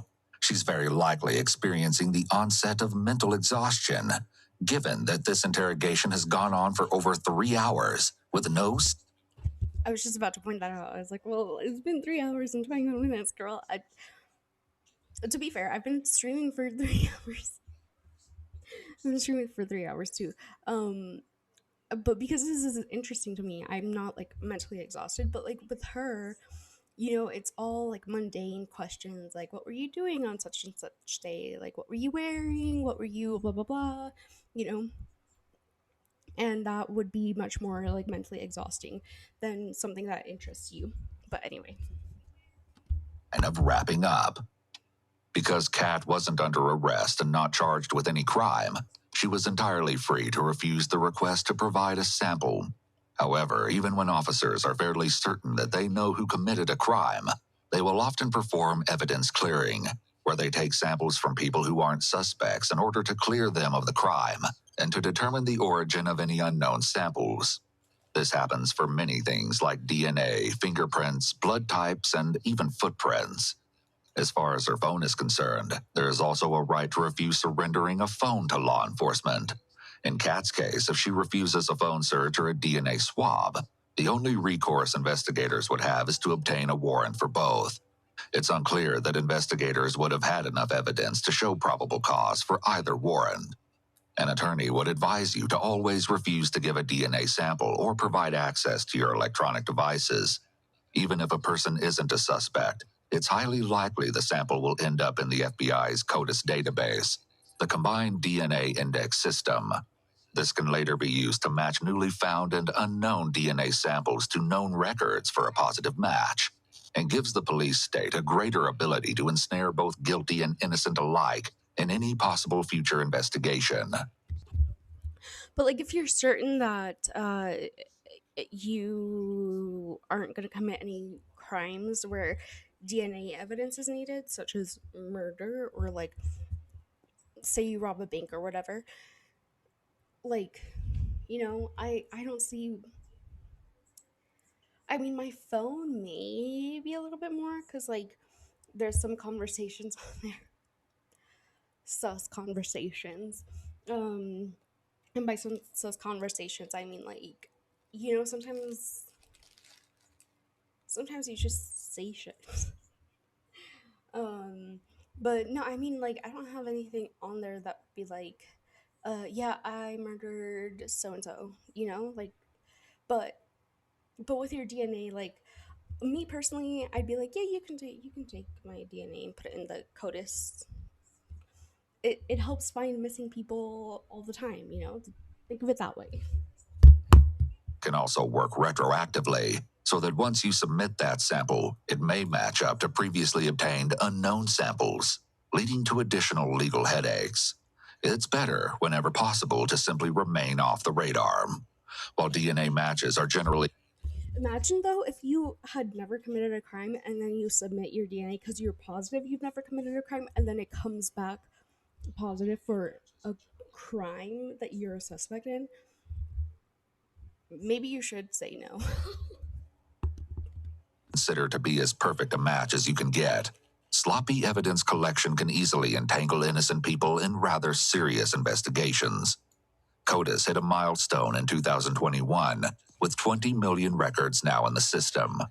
As of April 2021, CODIS was used in about 550,000 investigations, not something anyone would want to be innocently. That's way less than I would have thought. 2 million records, but only used 550,000 times. You know what? Maybe I'm not giving out my DNA. Caught up in. Sorry. I will submit my DNA to Ancestry. I already did, but Do we know when Chandler's gonna be done? Yeah, I mean, I think they're done. Yeah. They, sounds like he's not quite as cooperative as you. Fair. Any reason why? It's probably worried you guys are gonna be like, Chandler did it. Okay. I think that's everyone's fear. Yeah. Like, no one wants to be accused of killing their parents. I'm also, I think, just a very understanding person that will look for the best in everything. Yeah. Well, right now, because he's not being so cooperative or forthcoming, his parents are missing. It looks like they're going to take him into custody. Are you serious? Mm-hmm. I don't know what the charges are yet, but right now it's just going to be because of the missing persons investigation and him Lying to the detectives. Why he's lying, I mean, we're all wondering.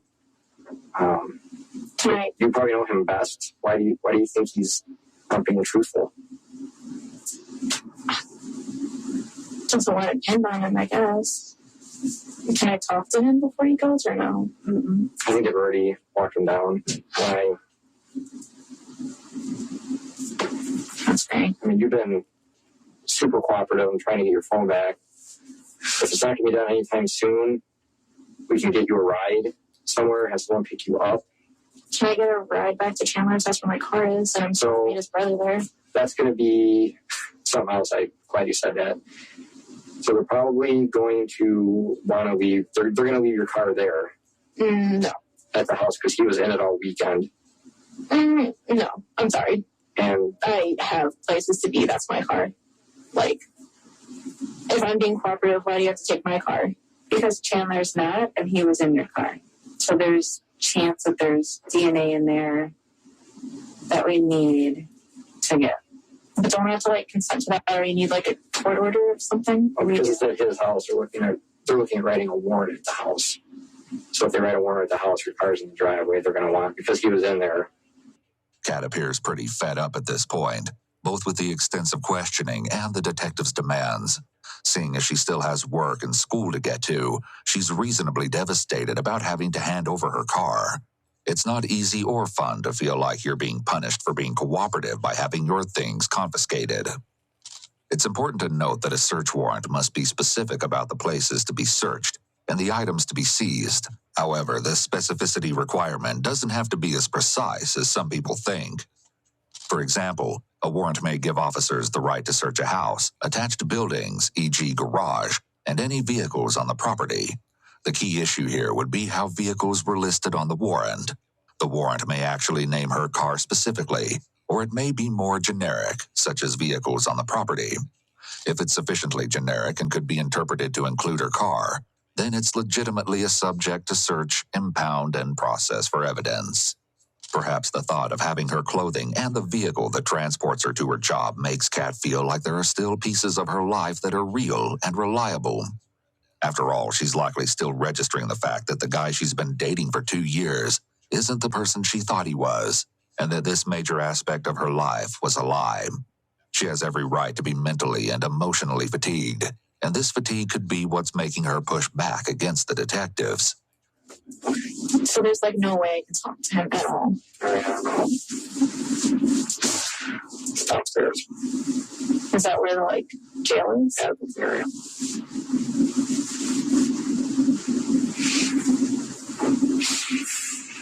So, what exactly did detectives find that led to Chandler's sudden arrest?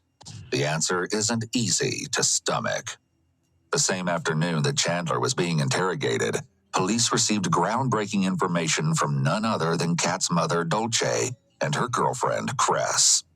Dolce told police that she thought Oh. I was wondering, okay, because the prosecutor in this prosecutor shocks jury with evidence that seals his fate, the prosecutor says the owner of the farm, she'll tell you like this and this happened, right? And so I was wondering, like, is this Cress fiance, does he, because I was thinking I was doing some heteronormative bullshit. But yeah, I was thinking like it's a guy, but like the owner is a female. Is that Kat's mom, or is the female owner related to the fiance? The owner is the fiance, and the fiance is a female. That just cleared up something, because I was gonna ask, wait, but where does this woman come into question?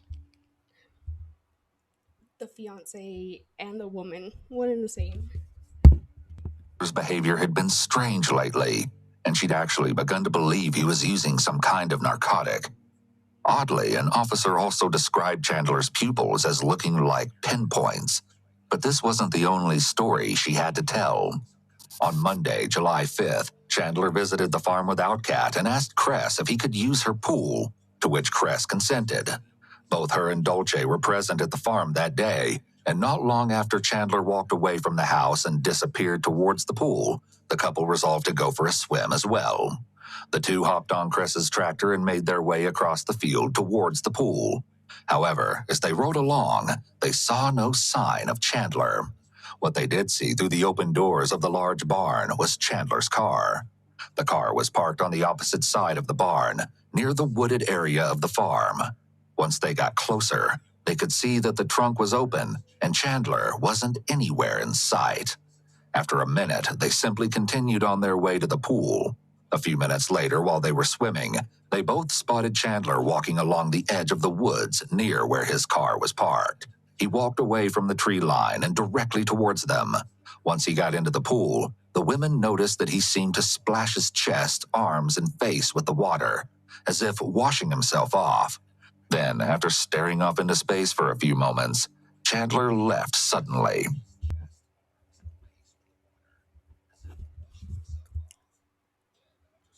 The prosecutor did not go into that kind of detail.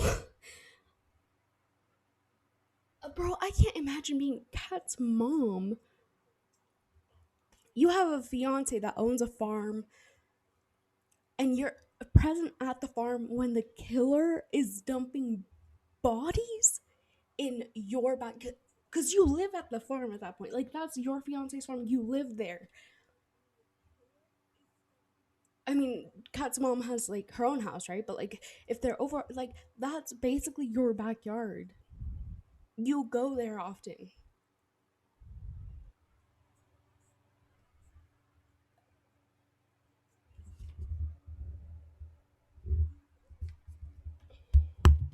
Cress made a haunting comment to police, stating that she had recently noticed something strange: vultures circling the woods on the property.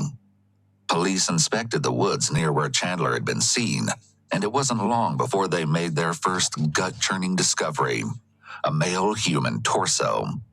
The arms and head were completely missing, and the legs were cut off above the knee. Just as disturbing, Chandler had described that his father wore those cheesy dad joke shirts, and the torso was found still wearing a t-shirt with a joke about sarcasm on it.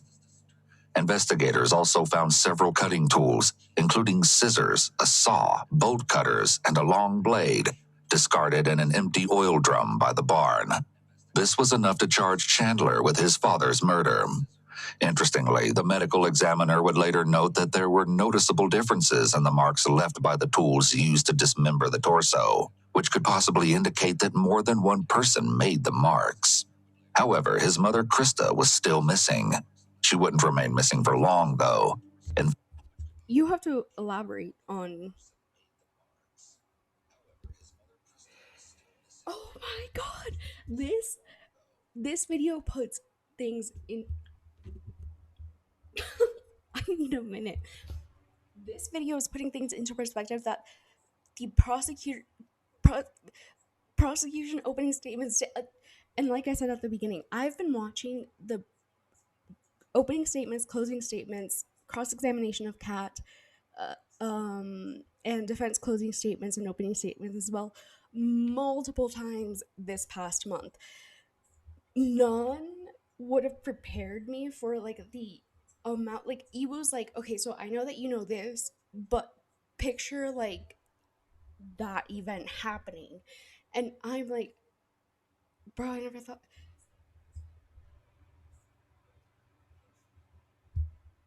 I can't, like, imagine you meet a woman. She's the most wonderful woman you've ever met. You're like, I'm gonna marry her. You propose to her. And then you meet her daughter, and her daughter is like super lovely. She's funny, you know, blah, blah, blah. And then her daughter has a boyfriend. You meet the boyfriend. Boyfriend's kind of weird, but, you know, whatever. It's, you know, it's your fiance's family. Like, what are you gonna do? And you own a farm. You own a farm. And you invite your fiance's daughter's boyfriend over to the farm, and you're like, come back anytime. And the boyfriend does indeed come back the next day, says he's gonna go swimming, doesn't go swimming. You see him, you see the trunk of his car open, he's nowhere to be found. Then when he does go to the pool, he's acting super suspicious, splashing his chest with water, staring off into space, and then he just gets...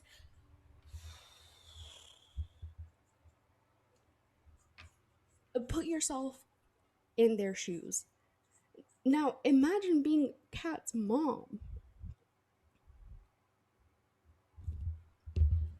Like, what would you even say to your fiance? But what would you say, first of all? What would you say to your daughter? Because clearly, okay, you know what? Let me play the video. Kat would be the one to lead police to Krista about a week later. Epidemic Sound provides you with restriction-free music and sound effects that you can use across all of your content without... Anything you want to tell us right away? Not yesterday. Because I have been keeping up with the media. I haven't been watching any of the trials for my own mental health. And he was catching me up. Notice here how she's now cuddling with the stuffed animal, clearly in distress and seeking a comfort tool, even though it's an item typically considered childish. It also provides a bit of a barrier between herself and the detectives, who are tearing her world apart as they find out the truth. When the Wisconsin River was mentioned, we were mulling over it. I was. And I recalled taking a screenshot of him near the Wisconsin River because we share Snapchat locations with each other. Mm-hmm. And he wasn't responding to me, always snaps me. Mm-hmm. And so I just have it putting him there at July 3rd at in the morning. Okay. It's from Snapchat. I don't know if you use that, but That's him by the Wisconsin River off of Gulf Road. Okay. And that's the 8:58 Okay. in the morning. Sure. And then my phone always tells me what day it is. So it's July 3rd, 8:58 a.m. Okay. And I placed in there 4 minutes. Kat took the screenshot because she thought Chandler was cheating on her again. I bet you in that moment she's like, man, I wish it had been him cheating on me. I would take my boyfriend cheating on me over my boyfriend murdering his parents any day. Are you fucking kidding me? So 54. Okay. Have you been to that spot? Do you know? I don't know if it's that specific spot, but we used to swim on the Wisconsin River. Okay. And, like, it's one of the spots we would just go to. Mm-hmm. And, like, I've only been there, like, maybe 3 times. Okay. But he's gone swimming there a couple times. Okay. Because when you use Snapchat, when you open up the Snap, like, open up the app, that's when it's going to update your location. Mm-hmm. If you don't open up the app, your location won't update at all. Mm-hmm. And I was like, hey, where you at? Where you at? Like, you're not responding to me on Snapchat. Mm-hmm. And, like, we ended up calling, and he just said, like, he was in a dead zone. I was like, going out there, you know? Mm-hmm. I think over the phone, I was like, are you, like, swimming, like, in the Wisconsin River after his fall? Like, that's not safe. Mm-hmm. What did he say he was doing? He said he was running errands to get CBD. Okay. And for the pain. Yeah, he said that's where his guy was, like, because they were going to give it to him for free or something. Okay. So he could just try it out. CBD? You have a guy for CBD? Just in 2021? No, you don't. Bro, I cannot get over this. So he said his guy was going to meet him where his location was? Like, no, he was driving there. Okay. So I think it was all over call, like, a couple weeks ago. But I think he was trying to say, like, he was driving back. And so he never says he's actually there for a period of time? Where his location is by the... No, but when you're in a car, it shows you in a little car driving. Mm-hmm. So if he was moving, it would have said that. And he wasn't? No, his location was just sitting there standing. And that means he's sat there. And that also means that he opened Snapchat. So he must have seen Kat's messages, just not opened them. He must have opened Snapchat just to be like, oh, what is my girlfriend? You know what the fuck?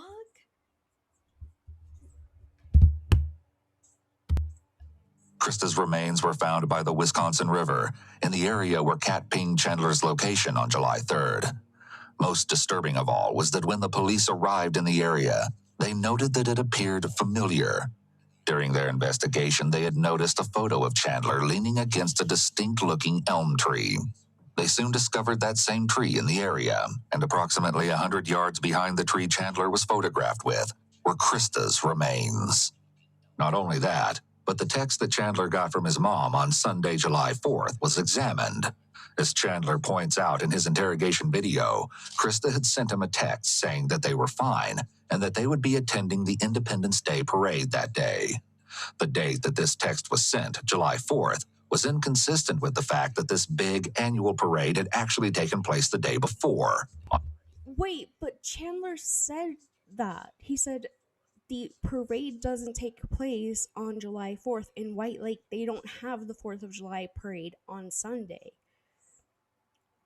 But it was sent on, like, was he trying to make it seem like that he got the message way after? Why is he literally the dumbest criminal? It's gotten to the point where I almost want to, like, send him a letter and be like, hey man, you're stupid.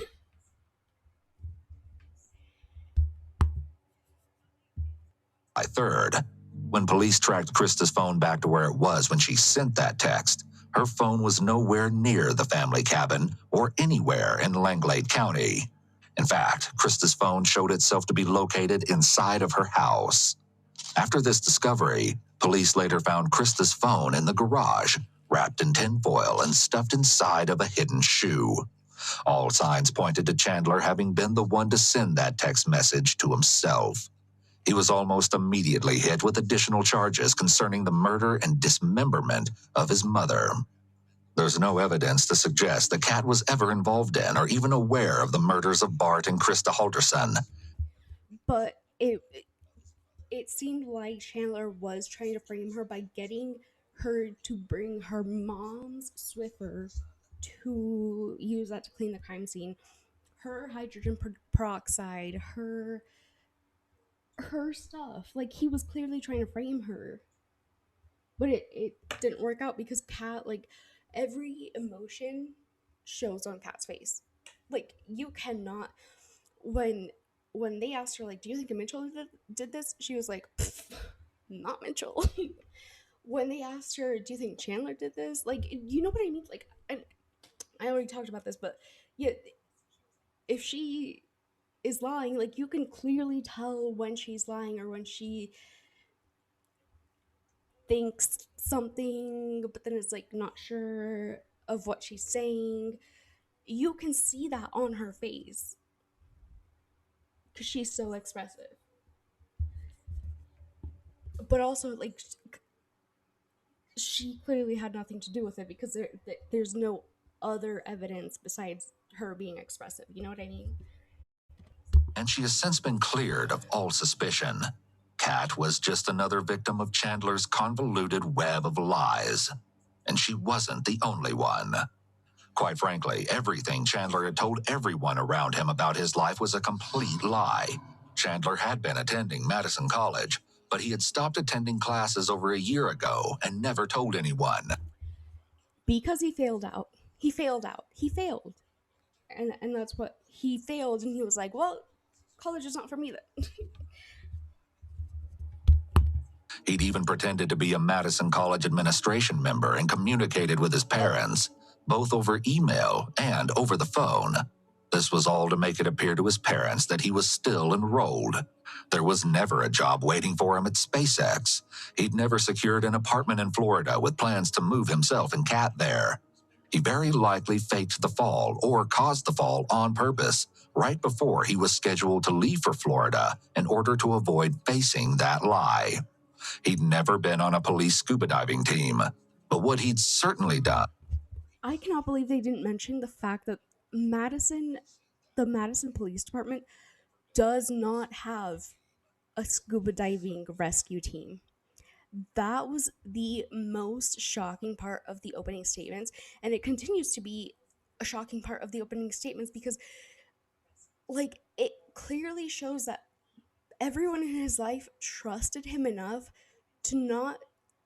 And I mean, like, why would you question, like, if your boyfriend told you, yeah, I'm on the scuba diving team to rescue whenever people fall into rivers and stuff like that, I wouldn't be like, but does my city have a rescue scuba diving team? You know what I mean? Like, because genuinely, why would you?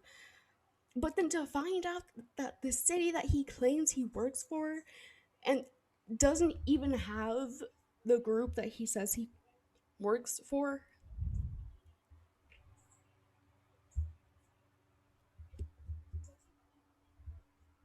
that continues to, like, I mean, that to me was the most shocking piece of, like, lie.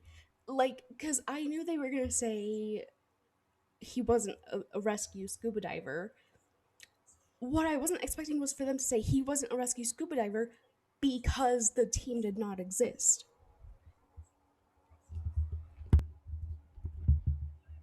Was managed to convince everyone in his life that this was his reality.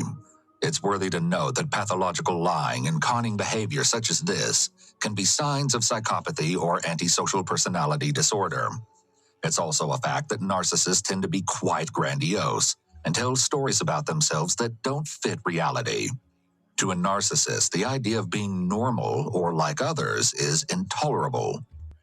And that's what I was saying earlier, is why did he feel the need to put so much into his resume? Like, who was pressuring him into making himself seem so important and like so no like so nice and like so generous, and because like being a rescue team member of a scuba diving team where you have vicious rivers, like I'd be like, damn, like thank you so much for your service.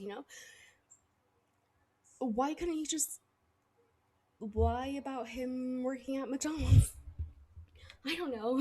Like, or like why did he have to be attending college? Why did he have to go to SpaceX? Why did he have to be like a rescue scuba diver? He could have just said he was working at a call center. And then because Mitchell wasn't like that, I was like, well, it must be just like a Chandler thing, not like a parents thing. Like the parents must not be pressuring him like that. You know what I mean? Naturally, these individuals will also act to protect their fantasy lives. However, going to the extreme of committing murder is atypical, but of course, there are always exceptions. Unbeknownst to the people around him, Chandler's false life started long before this incident. Interviews with ex-associates and former partners of Chandler's revealed that he was a long-time compulsive liar and serial cheater. This was my skin before. Sorry. And now I've been using it since the start of 2022. He told a lot of people different stories about where he worked, who he was, and about his relationship status. There's evidence that suggests that he'd had intimate contact with both men and women over the last year, with the latest tryst occurring just 2 months prior to his parents' disappearance. One of the girls that Chandler dated told the police that he claimed his mother once faked having a stroke to prevent him being able to leave the house, and grounded him for an entire summer after he came home with a hickey. While she wasn't sure if he was lying about these outlandish claims, she was able to tell police that Chandler seemed to resent his father for not stepping up when his mother was overbearing with him, and claimed that he never did anything on his behalf. In another instance, Okay, that comment about Bart not wearing the pants in the relationship, what does he say? Bart just simply not stepping up for Chandler whenever his mother would be overbearing and or controlling, and that Crystal was identified as wearing the pants in the relationship, and Chandler may have gotten angry. That contradicts what he was telling Kat about Bart being super strict earlier. And I was gonna call it out back then. I was gonna be like, Bart and Crystal don't seem like those kinds of parents. I'm not gonna lie to you. But, I was like, well, let's just like continue, but now we have proof that I mean, his parents, like Bose said, his parents loved him. They were truly, like, he could have told them, hey man, I'm going through a bout of depression. I can't do things, like this pandemic is hitting me harder than I thought it would be, and I bet you Krista would have been like, let's get you to counseling, let's get you some better help. you know what I mean? Like, and he chose to kill them instead. And not just kill them, but dismember them, burn their bodies, freeze their bodies, and then dump their bodies. With him, and claimed that he never did anything on his behalf. In another instance, Chandler texted a friend about being caught cheating on a girlfriend, though it's unclear if he's talking about Kat. He told his friend that his girlfriend was going to call the other girl to confront her and find out what happened. Chandler then asks for his friend to answer the call instead and use a voice-changing app to make his voice sound female. Interestingly, there's evidence that Chandler was also caught by his parents using a voice changer to try to talk to them from his fake job. This was just one of the many instances where Chandler was caught in a lie. Yep, there's an email from Bart to Krista being like, when I talked to this college advisor, it kind of sounded like Chandler, I'm not gonna lie. Jesus Christ, dude, I didn't think it would get worse. Bose needs to watch this. She needs to watch this. According to one of Chandler's ex-girlfriends, Dakota, he'd been seeing both her and Kat at the same time. Though he told Dakota that Kat was just a friend, they both confronted him. While Kat forgave him, Dakota did not. One of my close friends used to be his ex. We all thought he was this awful, horrible person. What? Okay.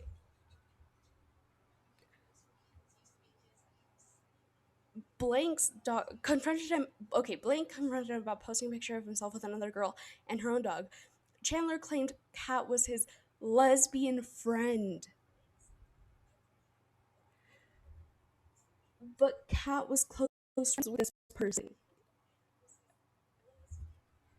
If Kat was a lesbian, the friend would know.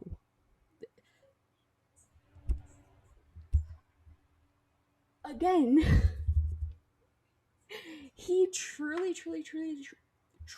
like, without shadow of a doubt, fits the description of the stupidest criminal I've ever seen in my goddamn life. And I've seen many criminals. Not like seen them, face to face, but like I've learned a lot about a lot of criminals. He's the stupidest one I've learned about. All of them are stupid, but he's by far the stupidest. And then, like, I finally met him in person, and I was like, oh, we both really like Star Wars. Still, she had some very interesting things to tell police. Like many others, she attested to Chandler talking about his mother being overbearing and over-involved in his life. Even more noteworthy, though, was that Dakota also said that Chandler claimed he'd been to a doctor and diagnosed as a psychopath, telling her, quote, "Makes sense now, doesn't it?"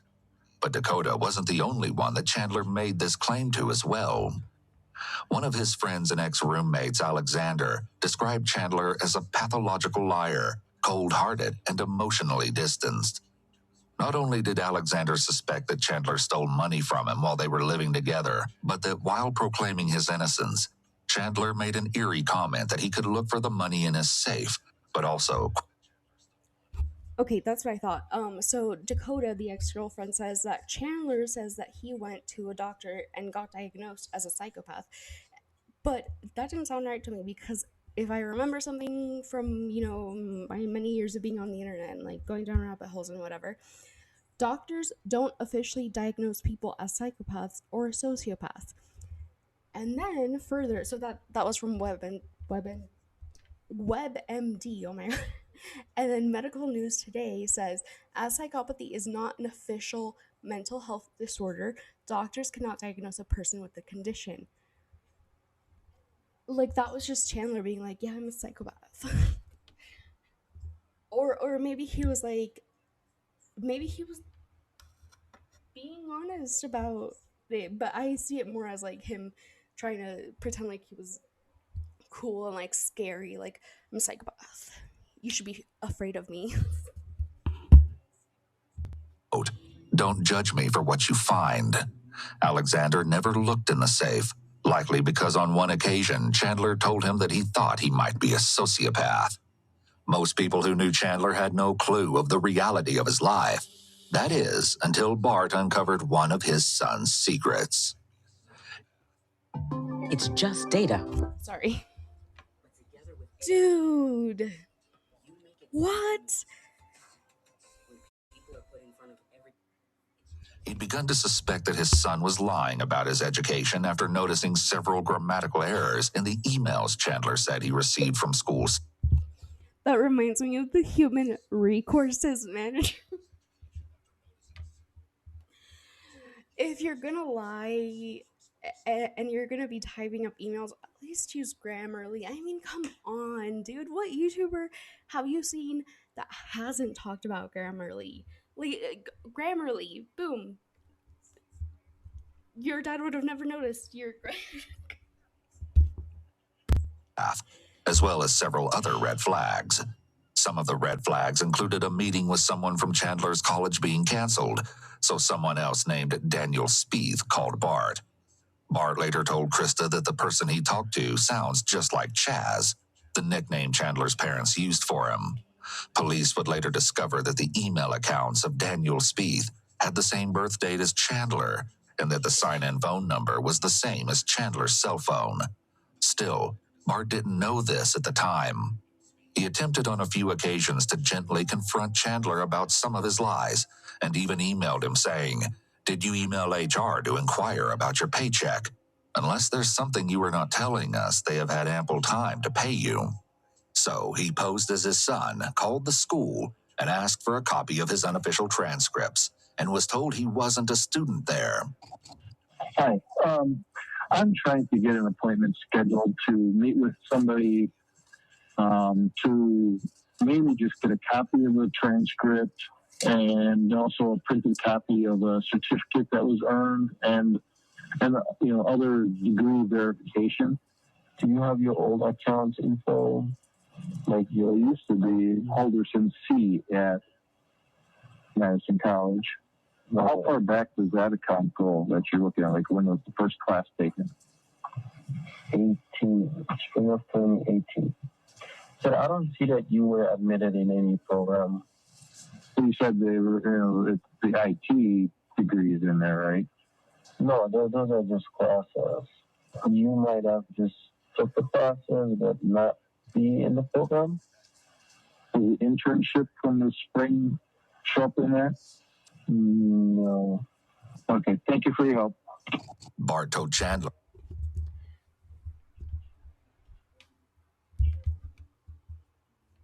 Oh, sorry, I didn't mean to pause on this. They'd both be attending a meeting up at his school that was scheduled for July 1st, the same evening that Chandler had supposedly helped his parents pack up their things for their weekend getaway. When it was time to head off to their meeting the evening of the 1st, before he and Bart could walk outside to the car, Chandler killed him. Bart was killed by a gunshot wound to the head. It's fair to assume that after that, The back of the head, no less. I was gonna say, can you imagine being Bart and like slowly realizing that every single thing that your son has told you he has accomplished has been a lie? Like, I can just picture him sitting there like, is the IT degree in there? And like, he already knows the answer. He knows the answer is no. No, none of the degrees are in there because Chandler failed out after the first semester. But like, just imagine Bart being like, I've been played by my own son. And like, they had suspicions, right? But like, to get it, to have suspicions versus to get something confirmed, like, those are two entirely different things. And like, I can't even imagine what Bart must have felt. he waited for his mother to get home from work and killed her too. It's still unclear exactly how Krista died. Yet even after Chandler's arrest, the case took a strange turn. Given Kat's reaction during her interview, you may be surprised to know that following Chandler being charged, he and Kat stayed in contact. While in jail, Chandler used a jail messenger app to text Kat, and the two also spoke frequently on the phone. Their conversations reveal a different side of Kat than the one we saw during the interrogations. On September 9th, 2021, Chandler texted Kat saying, "Good morning, wifey. Today is court, so I'm sorry if you have to hear about it." Kat responded, "Good morning, hubby. I love you and everything is going to be okay. Just do your hair, wear your glasses, and show people you don't look like a monster like how they're trying to say you are on the news. Remember to relax and don't be too intense." The two made plans to buy an espresso machine and save so they had money for when they both attended school, and shop for new clothes when Chandler got out of jail. That in and of itself shows like how it was completely like in delusion. It fits with what I was saying earlier about how they told her, yeah, Chandler was being arrested because he's suspected of the murder of his parents, and she like took that information, and instead of processing it and sitting with it, she was just like, I'm just gonna throw it away, pretend it doesn't exist. And so she kept talking much until that piece of information was like, hey, you can't throw me away, by the way. Your conscience is holding on to me. Was optimistic that not only would he be out of prison soon, but that he would be able to get a job quickly. He also messaged her saying that, "I got you still, and that's all I need." It's the utmost important. Sorry. On calls from prison, Chandler was able to speak with Kat and her mother on the phone. Are you going to stay there until January? I don't know about myself. I'm in a mental health pod, so they might put me in general population eventually. But trying to stay there. Oh, yeah, I will. It's more safe for you, you know? Yeah.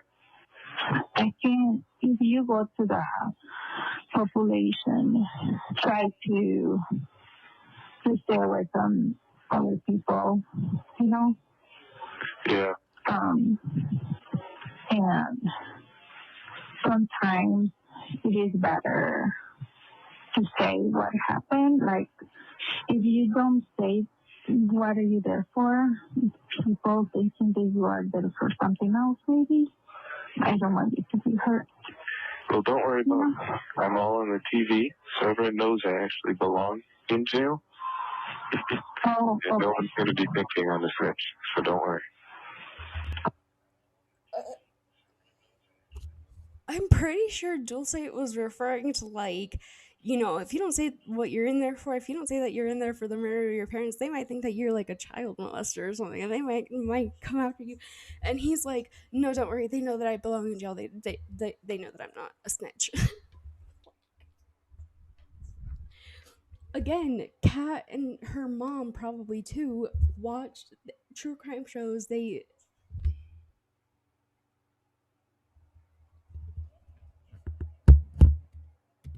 Okay.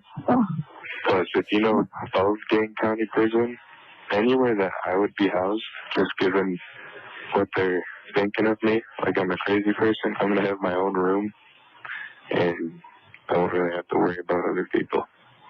I appreciate you worrying about me and caring for me.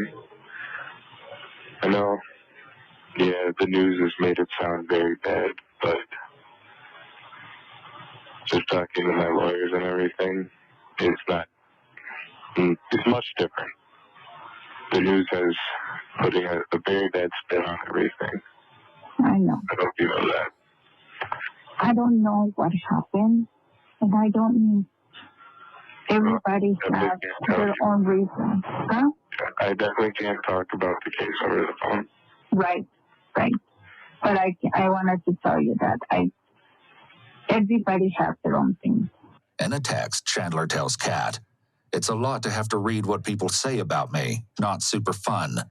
But I understand that a lot of people are angry and or sad, and it's super easy to blame everything on me at this point in the case." Kat tells him, "Everyone is pointing fingers, and it's a lot easier to point at you instead of imagining what else could have happened." In another call, Chandler and Kat discuss his next court appearance. I think they're delaying everything as much as they can, so we don't have time to prepare. Well, got your glasses, got your colored pencil to highlight important things. I don't think that would last in jail. I don't know how you do it. Yeah, not well. Mentally, other than that, I seem to be doing actually pretty well. Well, I'm happy. I was worried you're going to get beat up or something. No. People stick. Beat up for what? Beat up just for being a loser? Probably. Dude, what?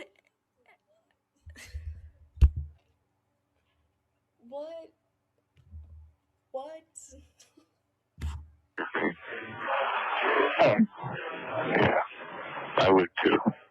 I miss your eyes. Your nose. I like yours. That's crooked. Maybe I can get beat up in here and someone will punch it so hard it fixes itself. I love you and I miss you. Stop. I love you. Even after Chandler's incarceration, Kat continued to foot the bill for him. Epidemic Sound is basically a royalty-free soundtrack company, so it's where I go to when I want to get... In their jail messages, they talked about how Kat had paid Chandler's lawyers. He thanks her and texts back, "Oof, sorry, hun. You'll be well compensated when I'm out."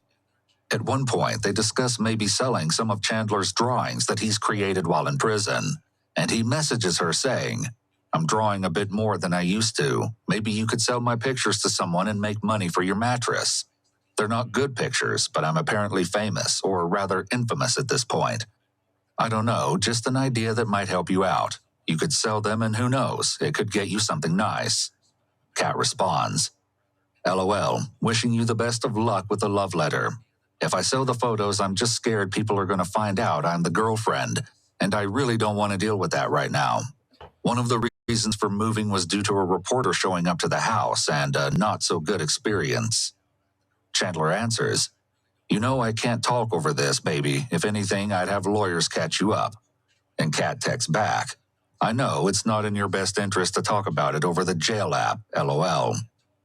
The last message we can see exchanged between the two was from Kat on September 30th, 2021, reading, Hey, since you didn't call, I'm going to assume something happened.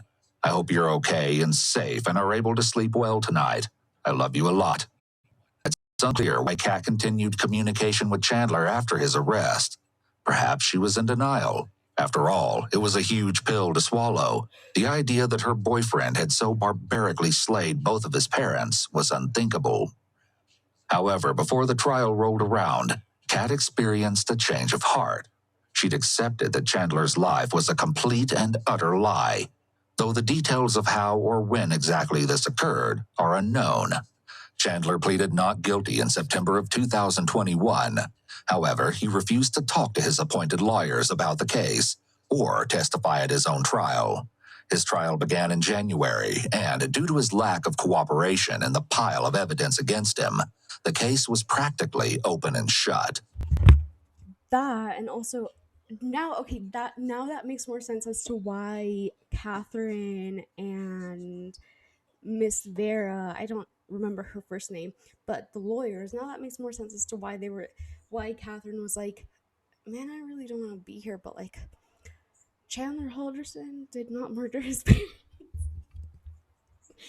um and that makes more sense as to why Miss Vera was like, yeah, Chandler lies, he's a liar.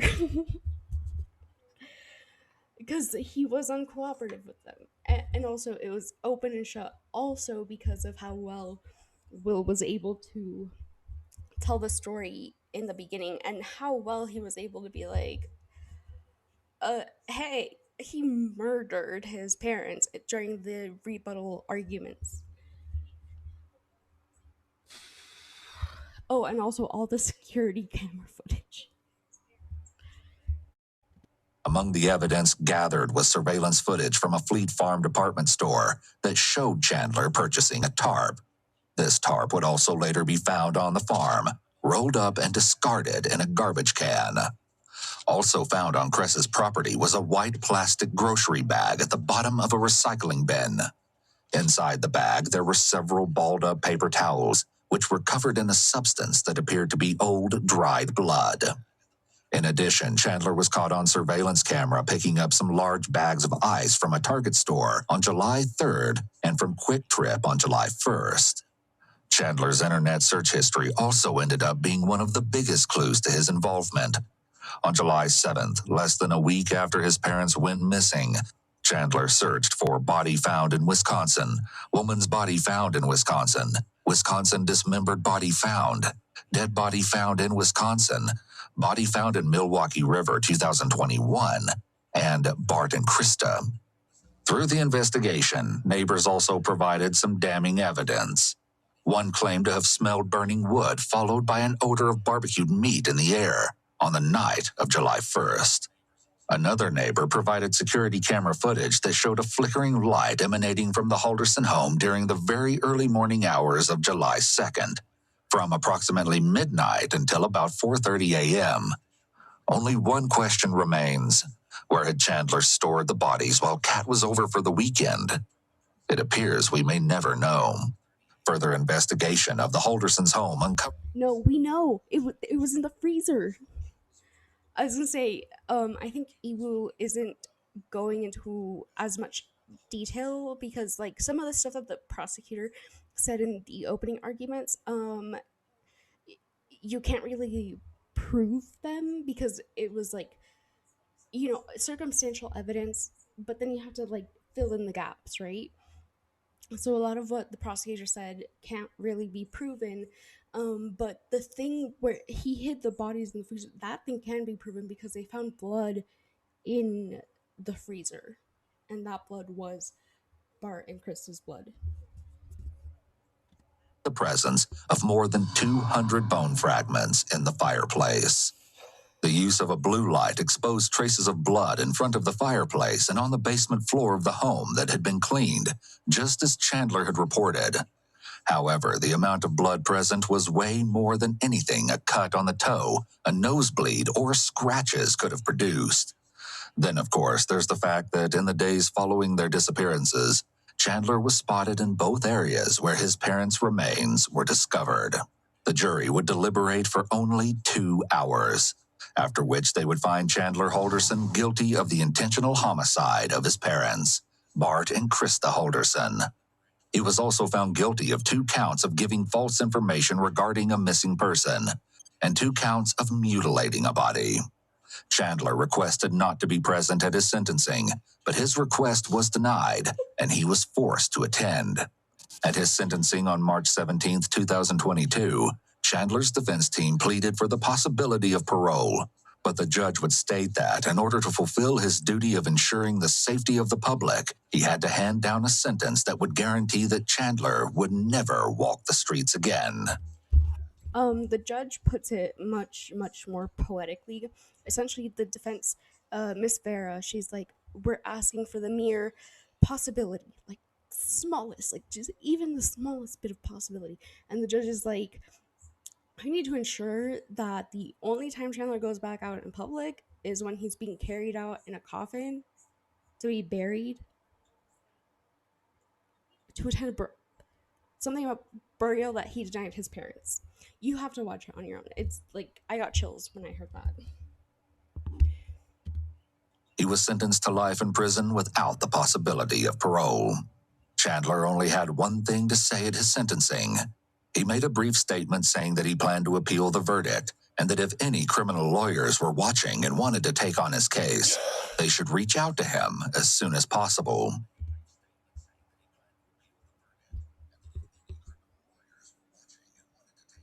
I was about to say, no criminal lawyer is going to take on your case, but there's more? And he wasn't kidding. On March 30th, 2023, Chandler submitted a notice of no merit appeal for his conviction. This is exactly what it sounds like, an appeal filed by a lawyer who doesn't believe there's actual reasonable grounds for an appeal. Chandler is currently serving his life sentence at the Dodge Correctional Institute in Waupun, Wisconsin.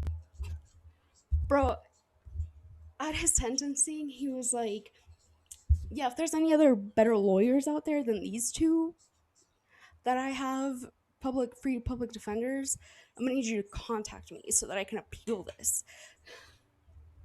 And his lawyers, because no other lawyer contacted him, the free public defenders were like, we're gonna file an appeal because you're telling us to, but because you were such a bad client to have to deal with, we're gonna say we don't actually believe that there's room for an appeal, though. I didn't even know lawyers could do that. That's really funny. Like,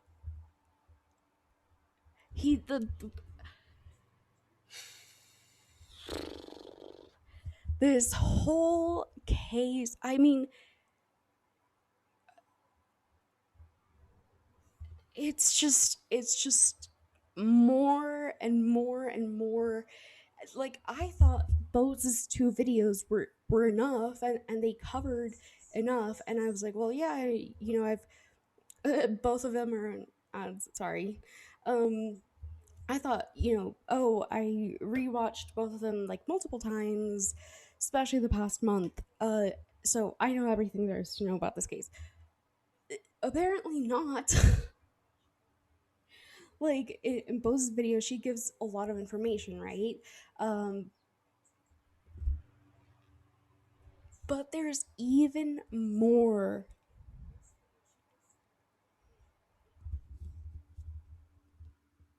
Like, I didn't know the Kat's mom and fiance saw Chandler. Like, I thought, because the prosecutor made it sound like Kat's mom's fiance, Cress, just like peeked out her window and was like, Chandler's not out there. Better go see where he's, and then like stepped out, walked out into the backyard, and then saw him walking out of.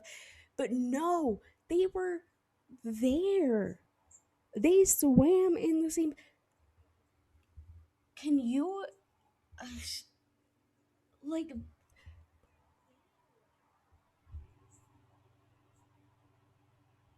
the realization that you were swimming with a killer who just dumped bodies. He was splashing his chest with water. That water had blood and like lots of remains, and you were swimming with those remains.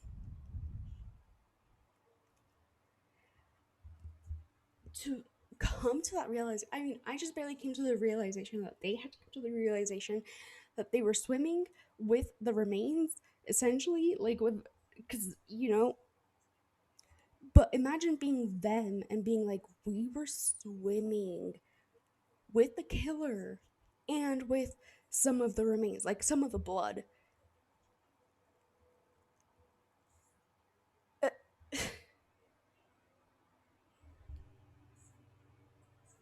it's no wonder to me why Kat and her mom were so like, let's not process this yet, because that is a lot to process.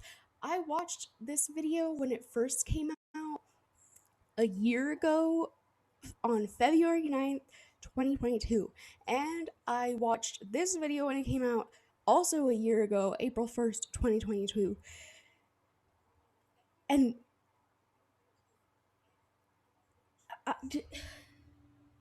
I am still like shocked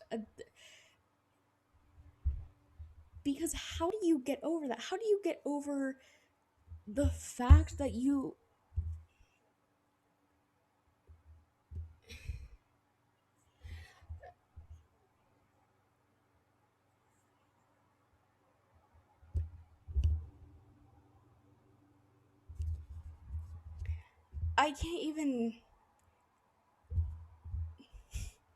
I can't even begin to like imagine the process and, and processing that Kat had to go through to realize that she cuddled with this killer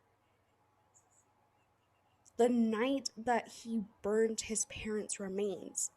She was sleeping in the house near his parents' remains. Like, how do you get through that? How do you get through that? How do you Yeah, my brain is just like short circuiting because I can't even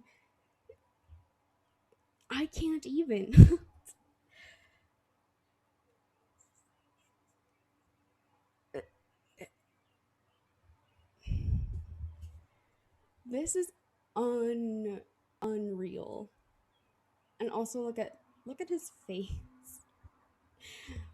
But dude, this whole thing is just unreal. Let's read through some of the comments. Yeah, I mean, this trial was crazy. Like, you can say that again. I don't think I've seen a more immature grown man in my life. This poor family went through more than I can imagine. And then someone else says, I'm convinced that he was trying to set Kat up for this murder, hiding his weapons on her family's farm. Oh, that too. He not only got her to get the hydrogen peroxide and the mop and to buy ice for him, but he also hid the bodies on her family's farm. transporting their bloody clothes in bags that she had purchased and using cleaning supplies to clean up their blood that he ended up returning to her. What a piece of shit. I hope Kat and Mitchell can find peace. Absolutely. I've been waiting for you to cover this one. I live in the community of where this happened. Couldn't believe it happened. Chandler is a selfish man-child, deserves to rot for what he did to his parents over something so stupid. I hope the inmates know that he's stupid. Because he truly is, like, like I said, Bose couldn't have said it better. He is the stupidest criminal.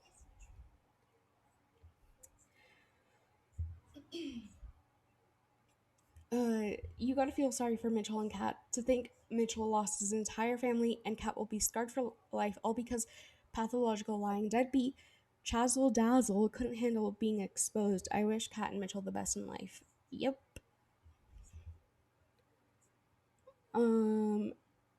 A few women came out during the trial and stated that they were also dating Chandler and had a relationship online.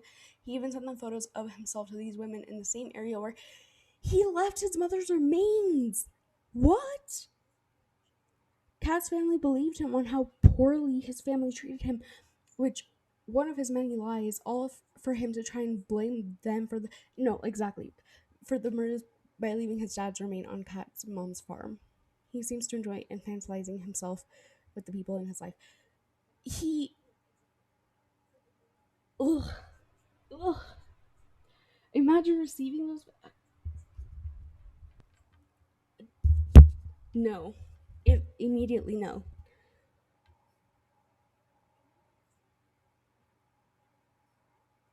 Okay, this one too. Imagine owing family a debt and they ask you to do chores, cook dinner sometimes, and that's so bad that you decide to quit the family life forever.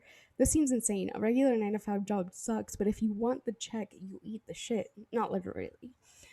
If I owed a family member money and they asked me to pay or work in exchange, that's only fair. Family isn't always the best, but being able to compromise and negotiate is critical to keeping good relationships with family, especially if you ask them for money and especially if you're living under their roof rent free.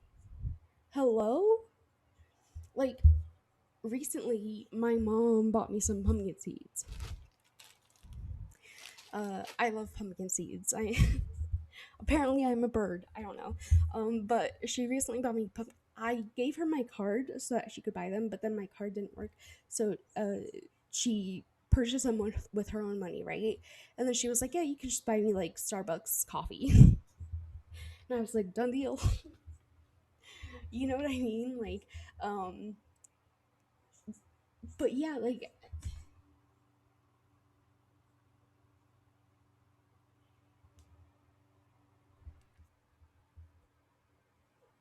I wasn't gonna tell my mom, no, fuck you. You're trying to keep me prisoner in this house.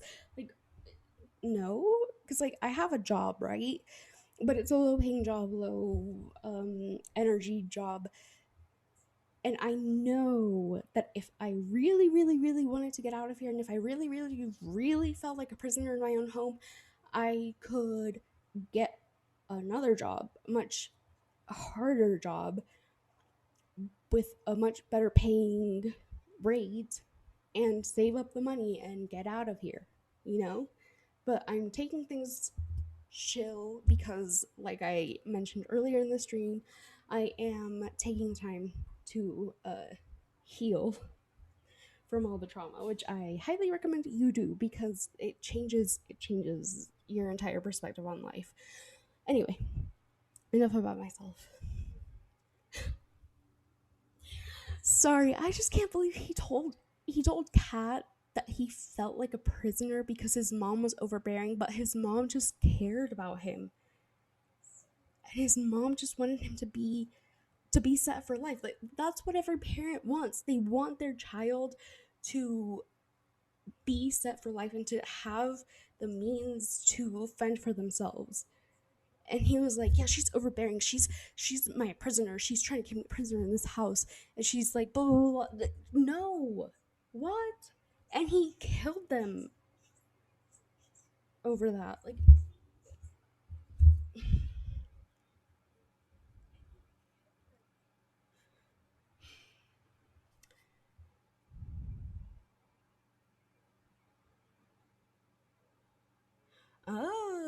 Okay, fun fact, my son is a police officer also in Wisconsin. He was taught not to memorize the Miranda rights, even though it happens due to her position. They are taught to read from the card because it has to be said properly, no mistakes or missed words, in order for it to be admissible in court. That's some good insight. I appreciate that. I watched this case on several channels by now, but this is the first one with so much actual footage besides interrogation. You always add something extra that makes it worth it and unique, even when you're familiar with the case. No kidding. I'm sitting here like, what the fuck? And I've been literally, if you check my YouTube history, you will see these two videos over and over and over and over again because I've been rewatching them. It's not even that the case interests me because, like, truly, like, Chandler is just a piece of shit. It's just that, you know, it's Bose, her energy is comfortable, and I can I lost my train of thought. You know, her energy is comfortable, and also I know what she's saying, and so, like, anxiety and things like that, like, anyway, somebody else says, this story is so freaking to me. I used to know someone who was a liar about his life, much like Chandler. He lied about so many things to my parents as I was growing up, and eventually it caught up to him because they realized they were being tricked. While he never did anything as bad as Chandler, what he did do was damaging enough that he had to move away to avoid the wrath of everything crashing down on him.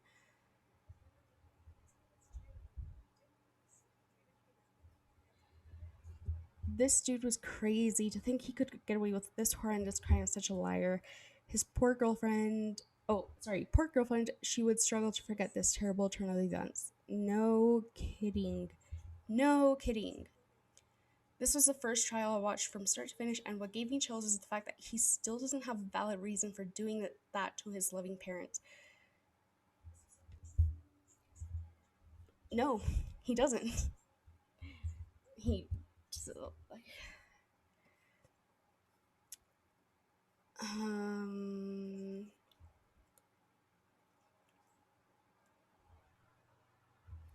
Oh yeah, this too.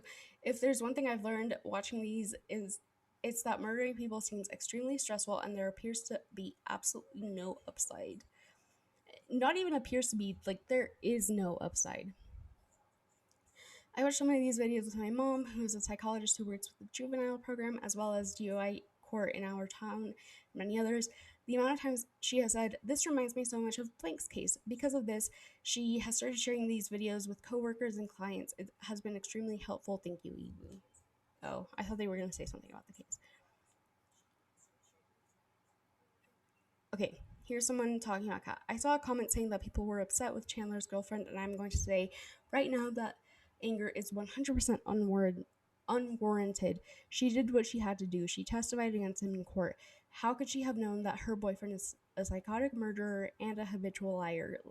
That is so out there. She loved Chandler and she loved his parents. She thought she was dating a great guy all around, someone who was incredibly intelligent and a kind-hearted person. How could she have known that he was capable of such evil?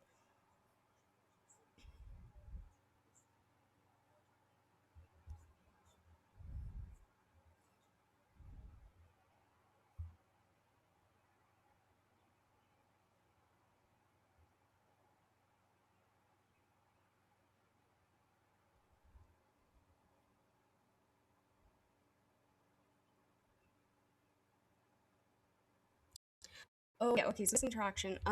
Well, I think it's clear to almost everyone that she had nothing to do with his crimes, but maybe people just thought the way she was acting was so upbeat and silly when being questioned by police about her boyfriend's missing, probably dead parents was at the very least a little disrespectful and inappropriate for the occasion. Then, Shelzabelle says, I thought it was pretty clear, and then I came to the comments and was surprised by a lot of the replies. I guess I can see why people thought it was inappropriate, but I just think that's her personality. Yeah.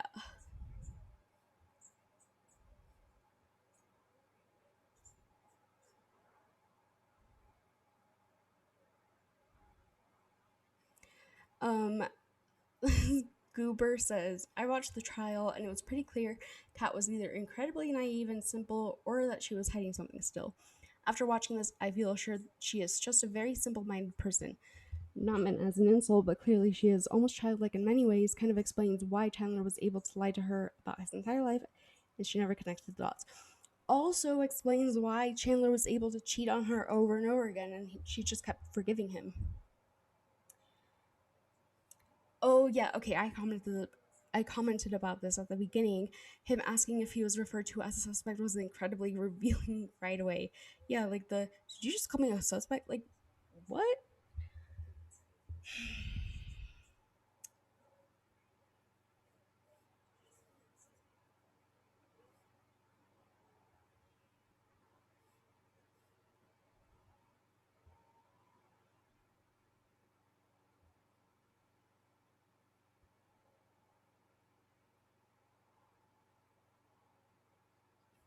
Yeah, I agree with this 100%. And I've been saying like this. I've watched, yeah, I'm not going to repeat myself. Just like the nuances. Yeah.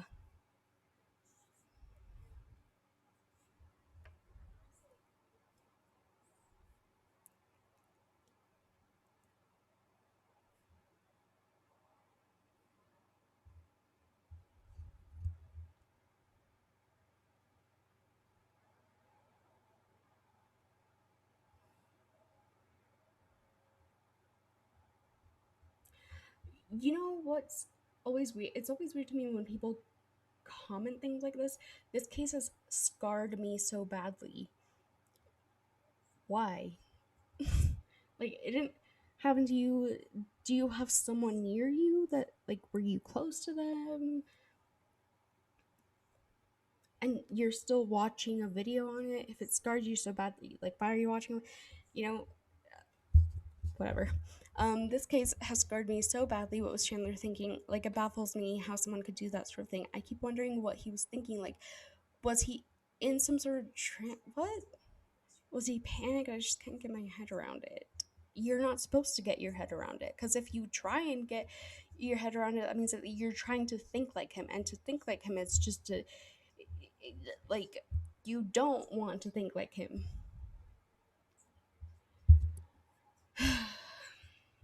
Wow, what a story. I'm so glad Kat finally realized she is worth so much more than spending her hard-earned money after all he's put her through to look after a double homicidal selfish creep who doesn't feel bad and who would have kept cheating on her with the hyperophiliacs. Let's see, where was I? I just couldn't understand that her mother helped Chandler get caught, as well as wishing him well and saying she feared for his safety in jail, allowing her daughter to carry on with him on the phone and financially while not offering her any parental advice. But exceptions were made for Chandler, giving him advice on how to be careful in jail. How phony and mixed up. How would Kat deal with that betrayal? I'm glad she came to her senses. It will be hard for her to have any kind of trusting relationships. She won't be able to trust her own judgment for quite some time. I hope she gets the help she needs for the PTSD she will likely suffer from. Well, and Kat's mom's behavior when she was talking to Chandler on the phone uh, is very telling of how Kat's mom was during Kat's childhood. Because, like I said, she seems. Excuse me, I need to fix my hair.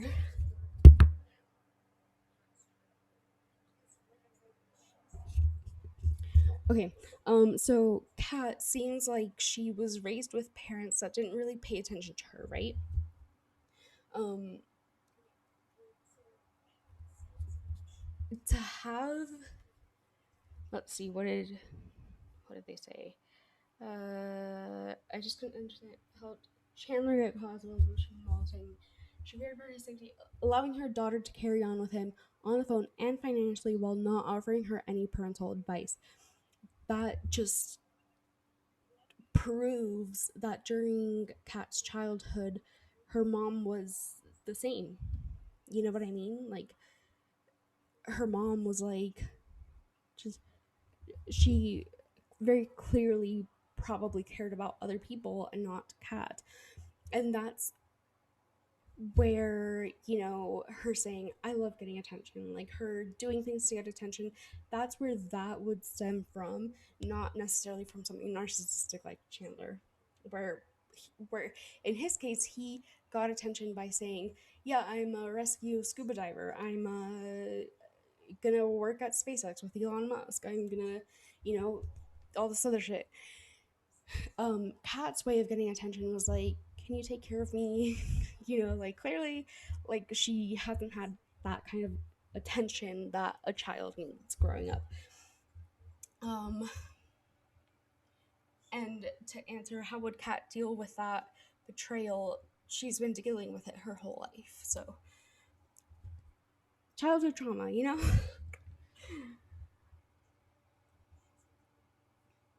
I also don't.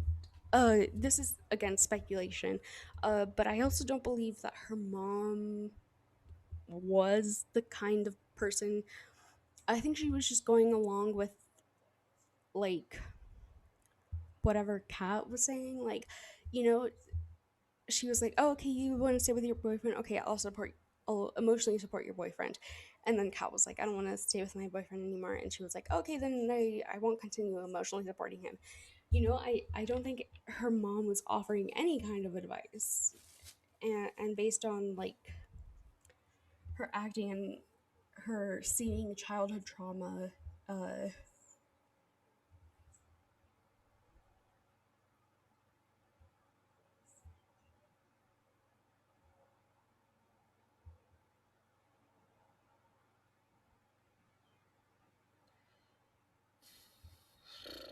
dude.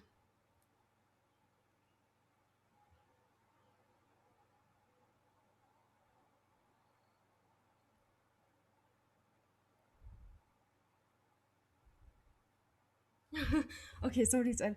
Many years ago, a defense lawyer during closing arguments said, if the glove does not fit, you must acquit. I watched the Chandler Halderson trial, and there was so much evidence you can forget about a glove not fitting. Chandler was wearing a made to measure suit. Truly. And on that note, I'm gonna end this stream because I've been streaming for 4.5 hours. This is the longest I've streamed, and I can keep going. I can keep talking about this, just because it's fucking insane, dude. Like, I'm not gonna go over it again, but like, you try and put yourself in their shoes.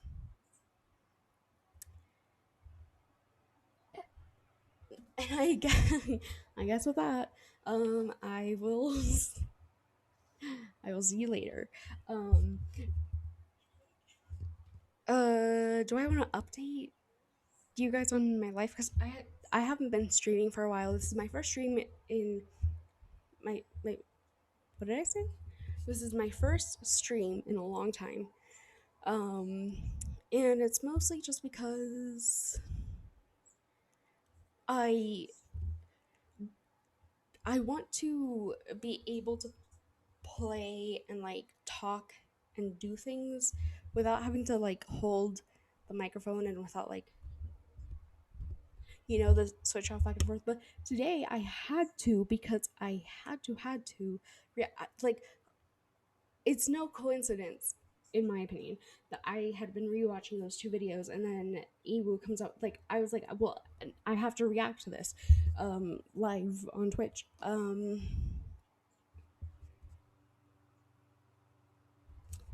forgot what I was gonna say.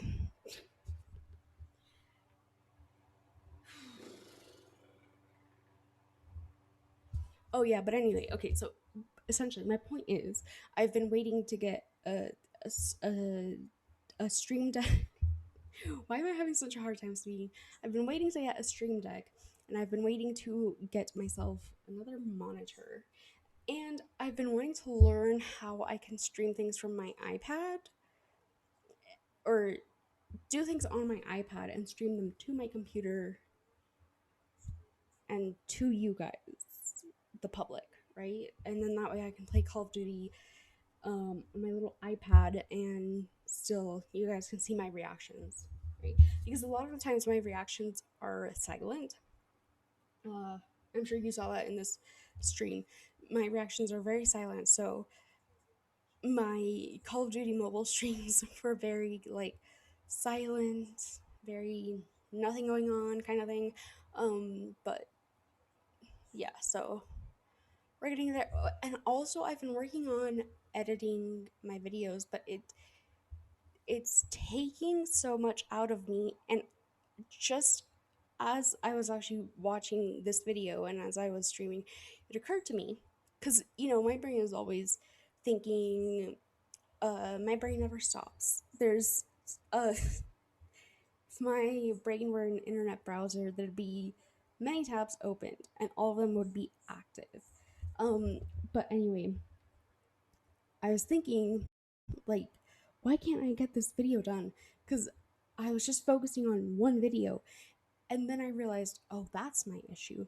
And that's one of the issues that I had when I was first starting to write, is that I would prioritize the one thing and I would try and like tunnel vision onto the one thing. But my mind was going like other places. And so quickly I realized, well, I know I want to write this other chapter, but to get to that chapter and to get to the events that happen in that chapter, I have to write all these other things. So I'm going to work on these other things and start building everything up. But then I realized that's not going to get me anywhere, because if I'm forcing myself to work on something that I don't want to work on, I'm not going to work on it, And so that's when I started to learn to keep many different projects open at the same time. And I realized I have to do the same thing with my videos. I can't, because I was focusing on that one video and being like, well, I can't edit any other videos until I finish this video. But,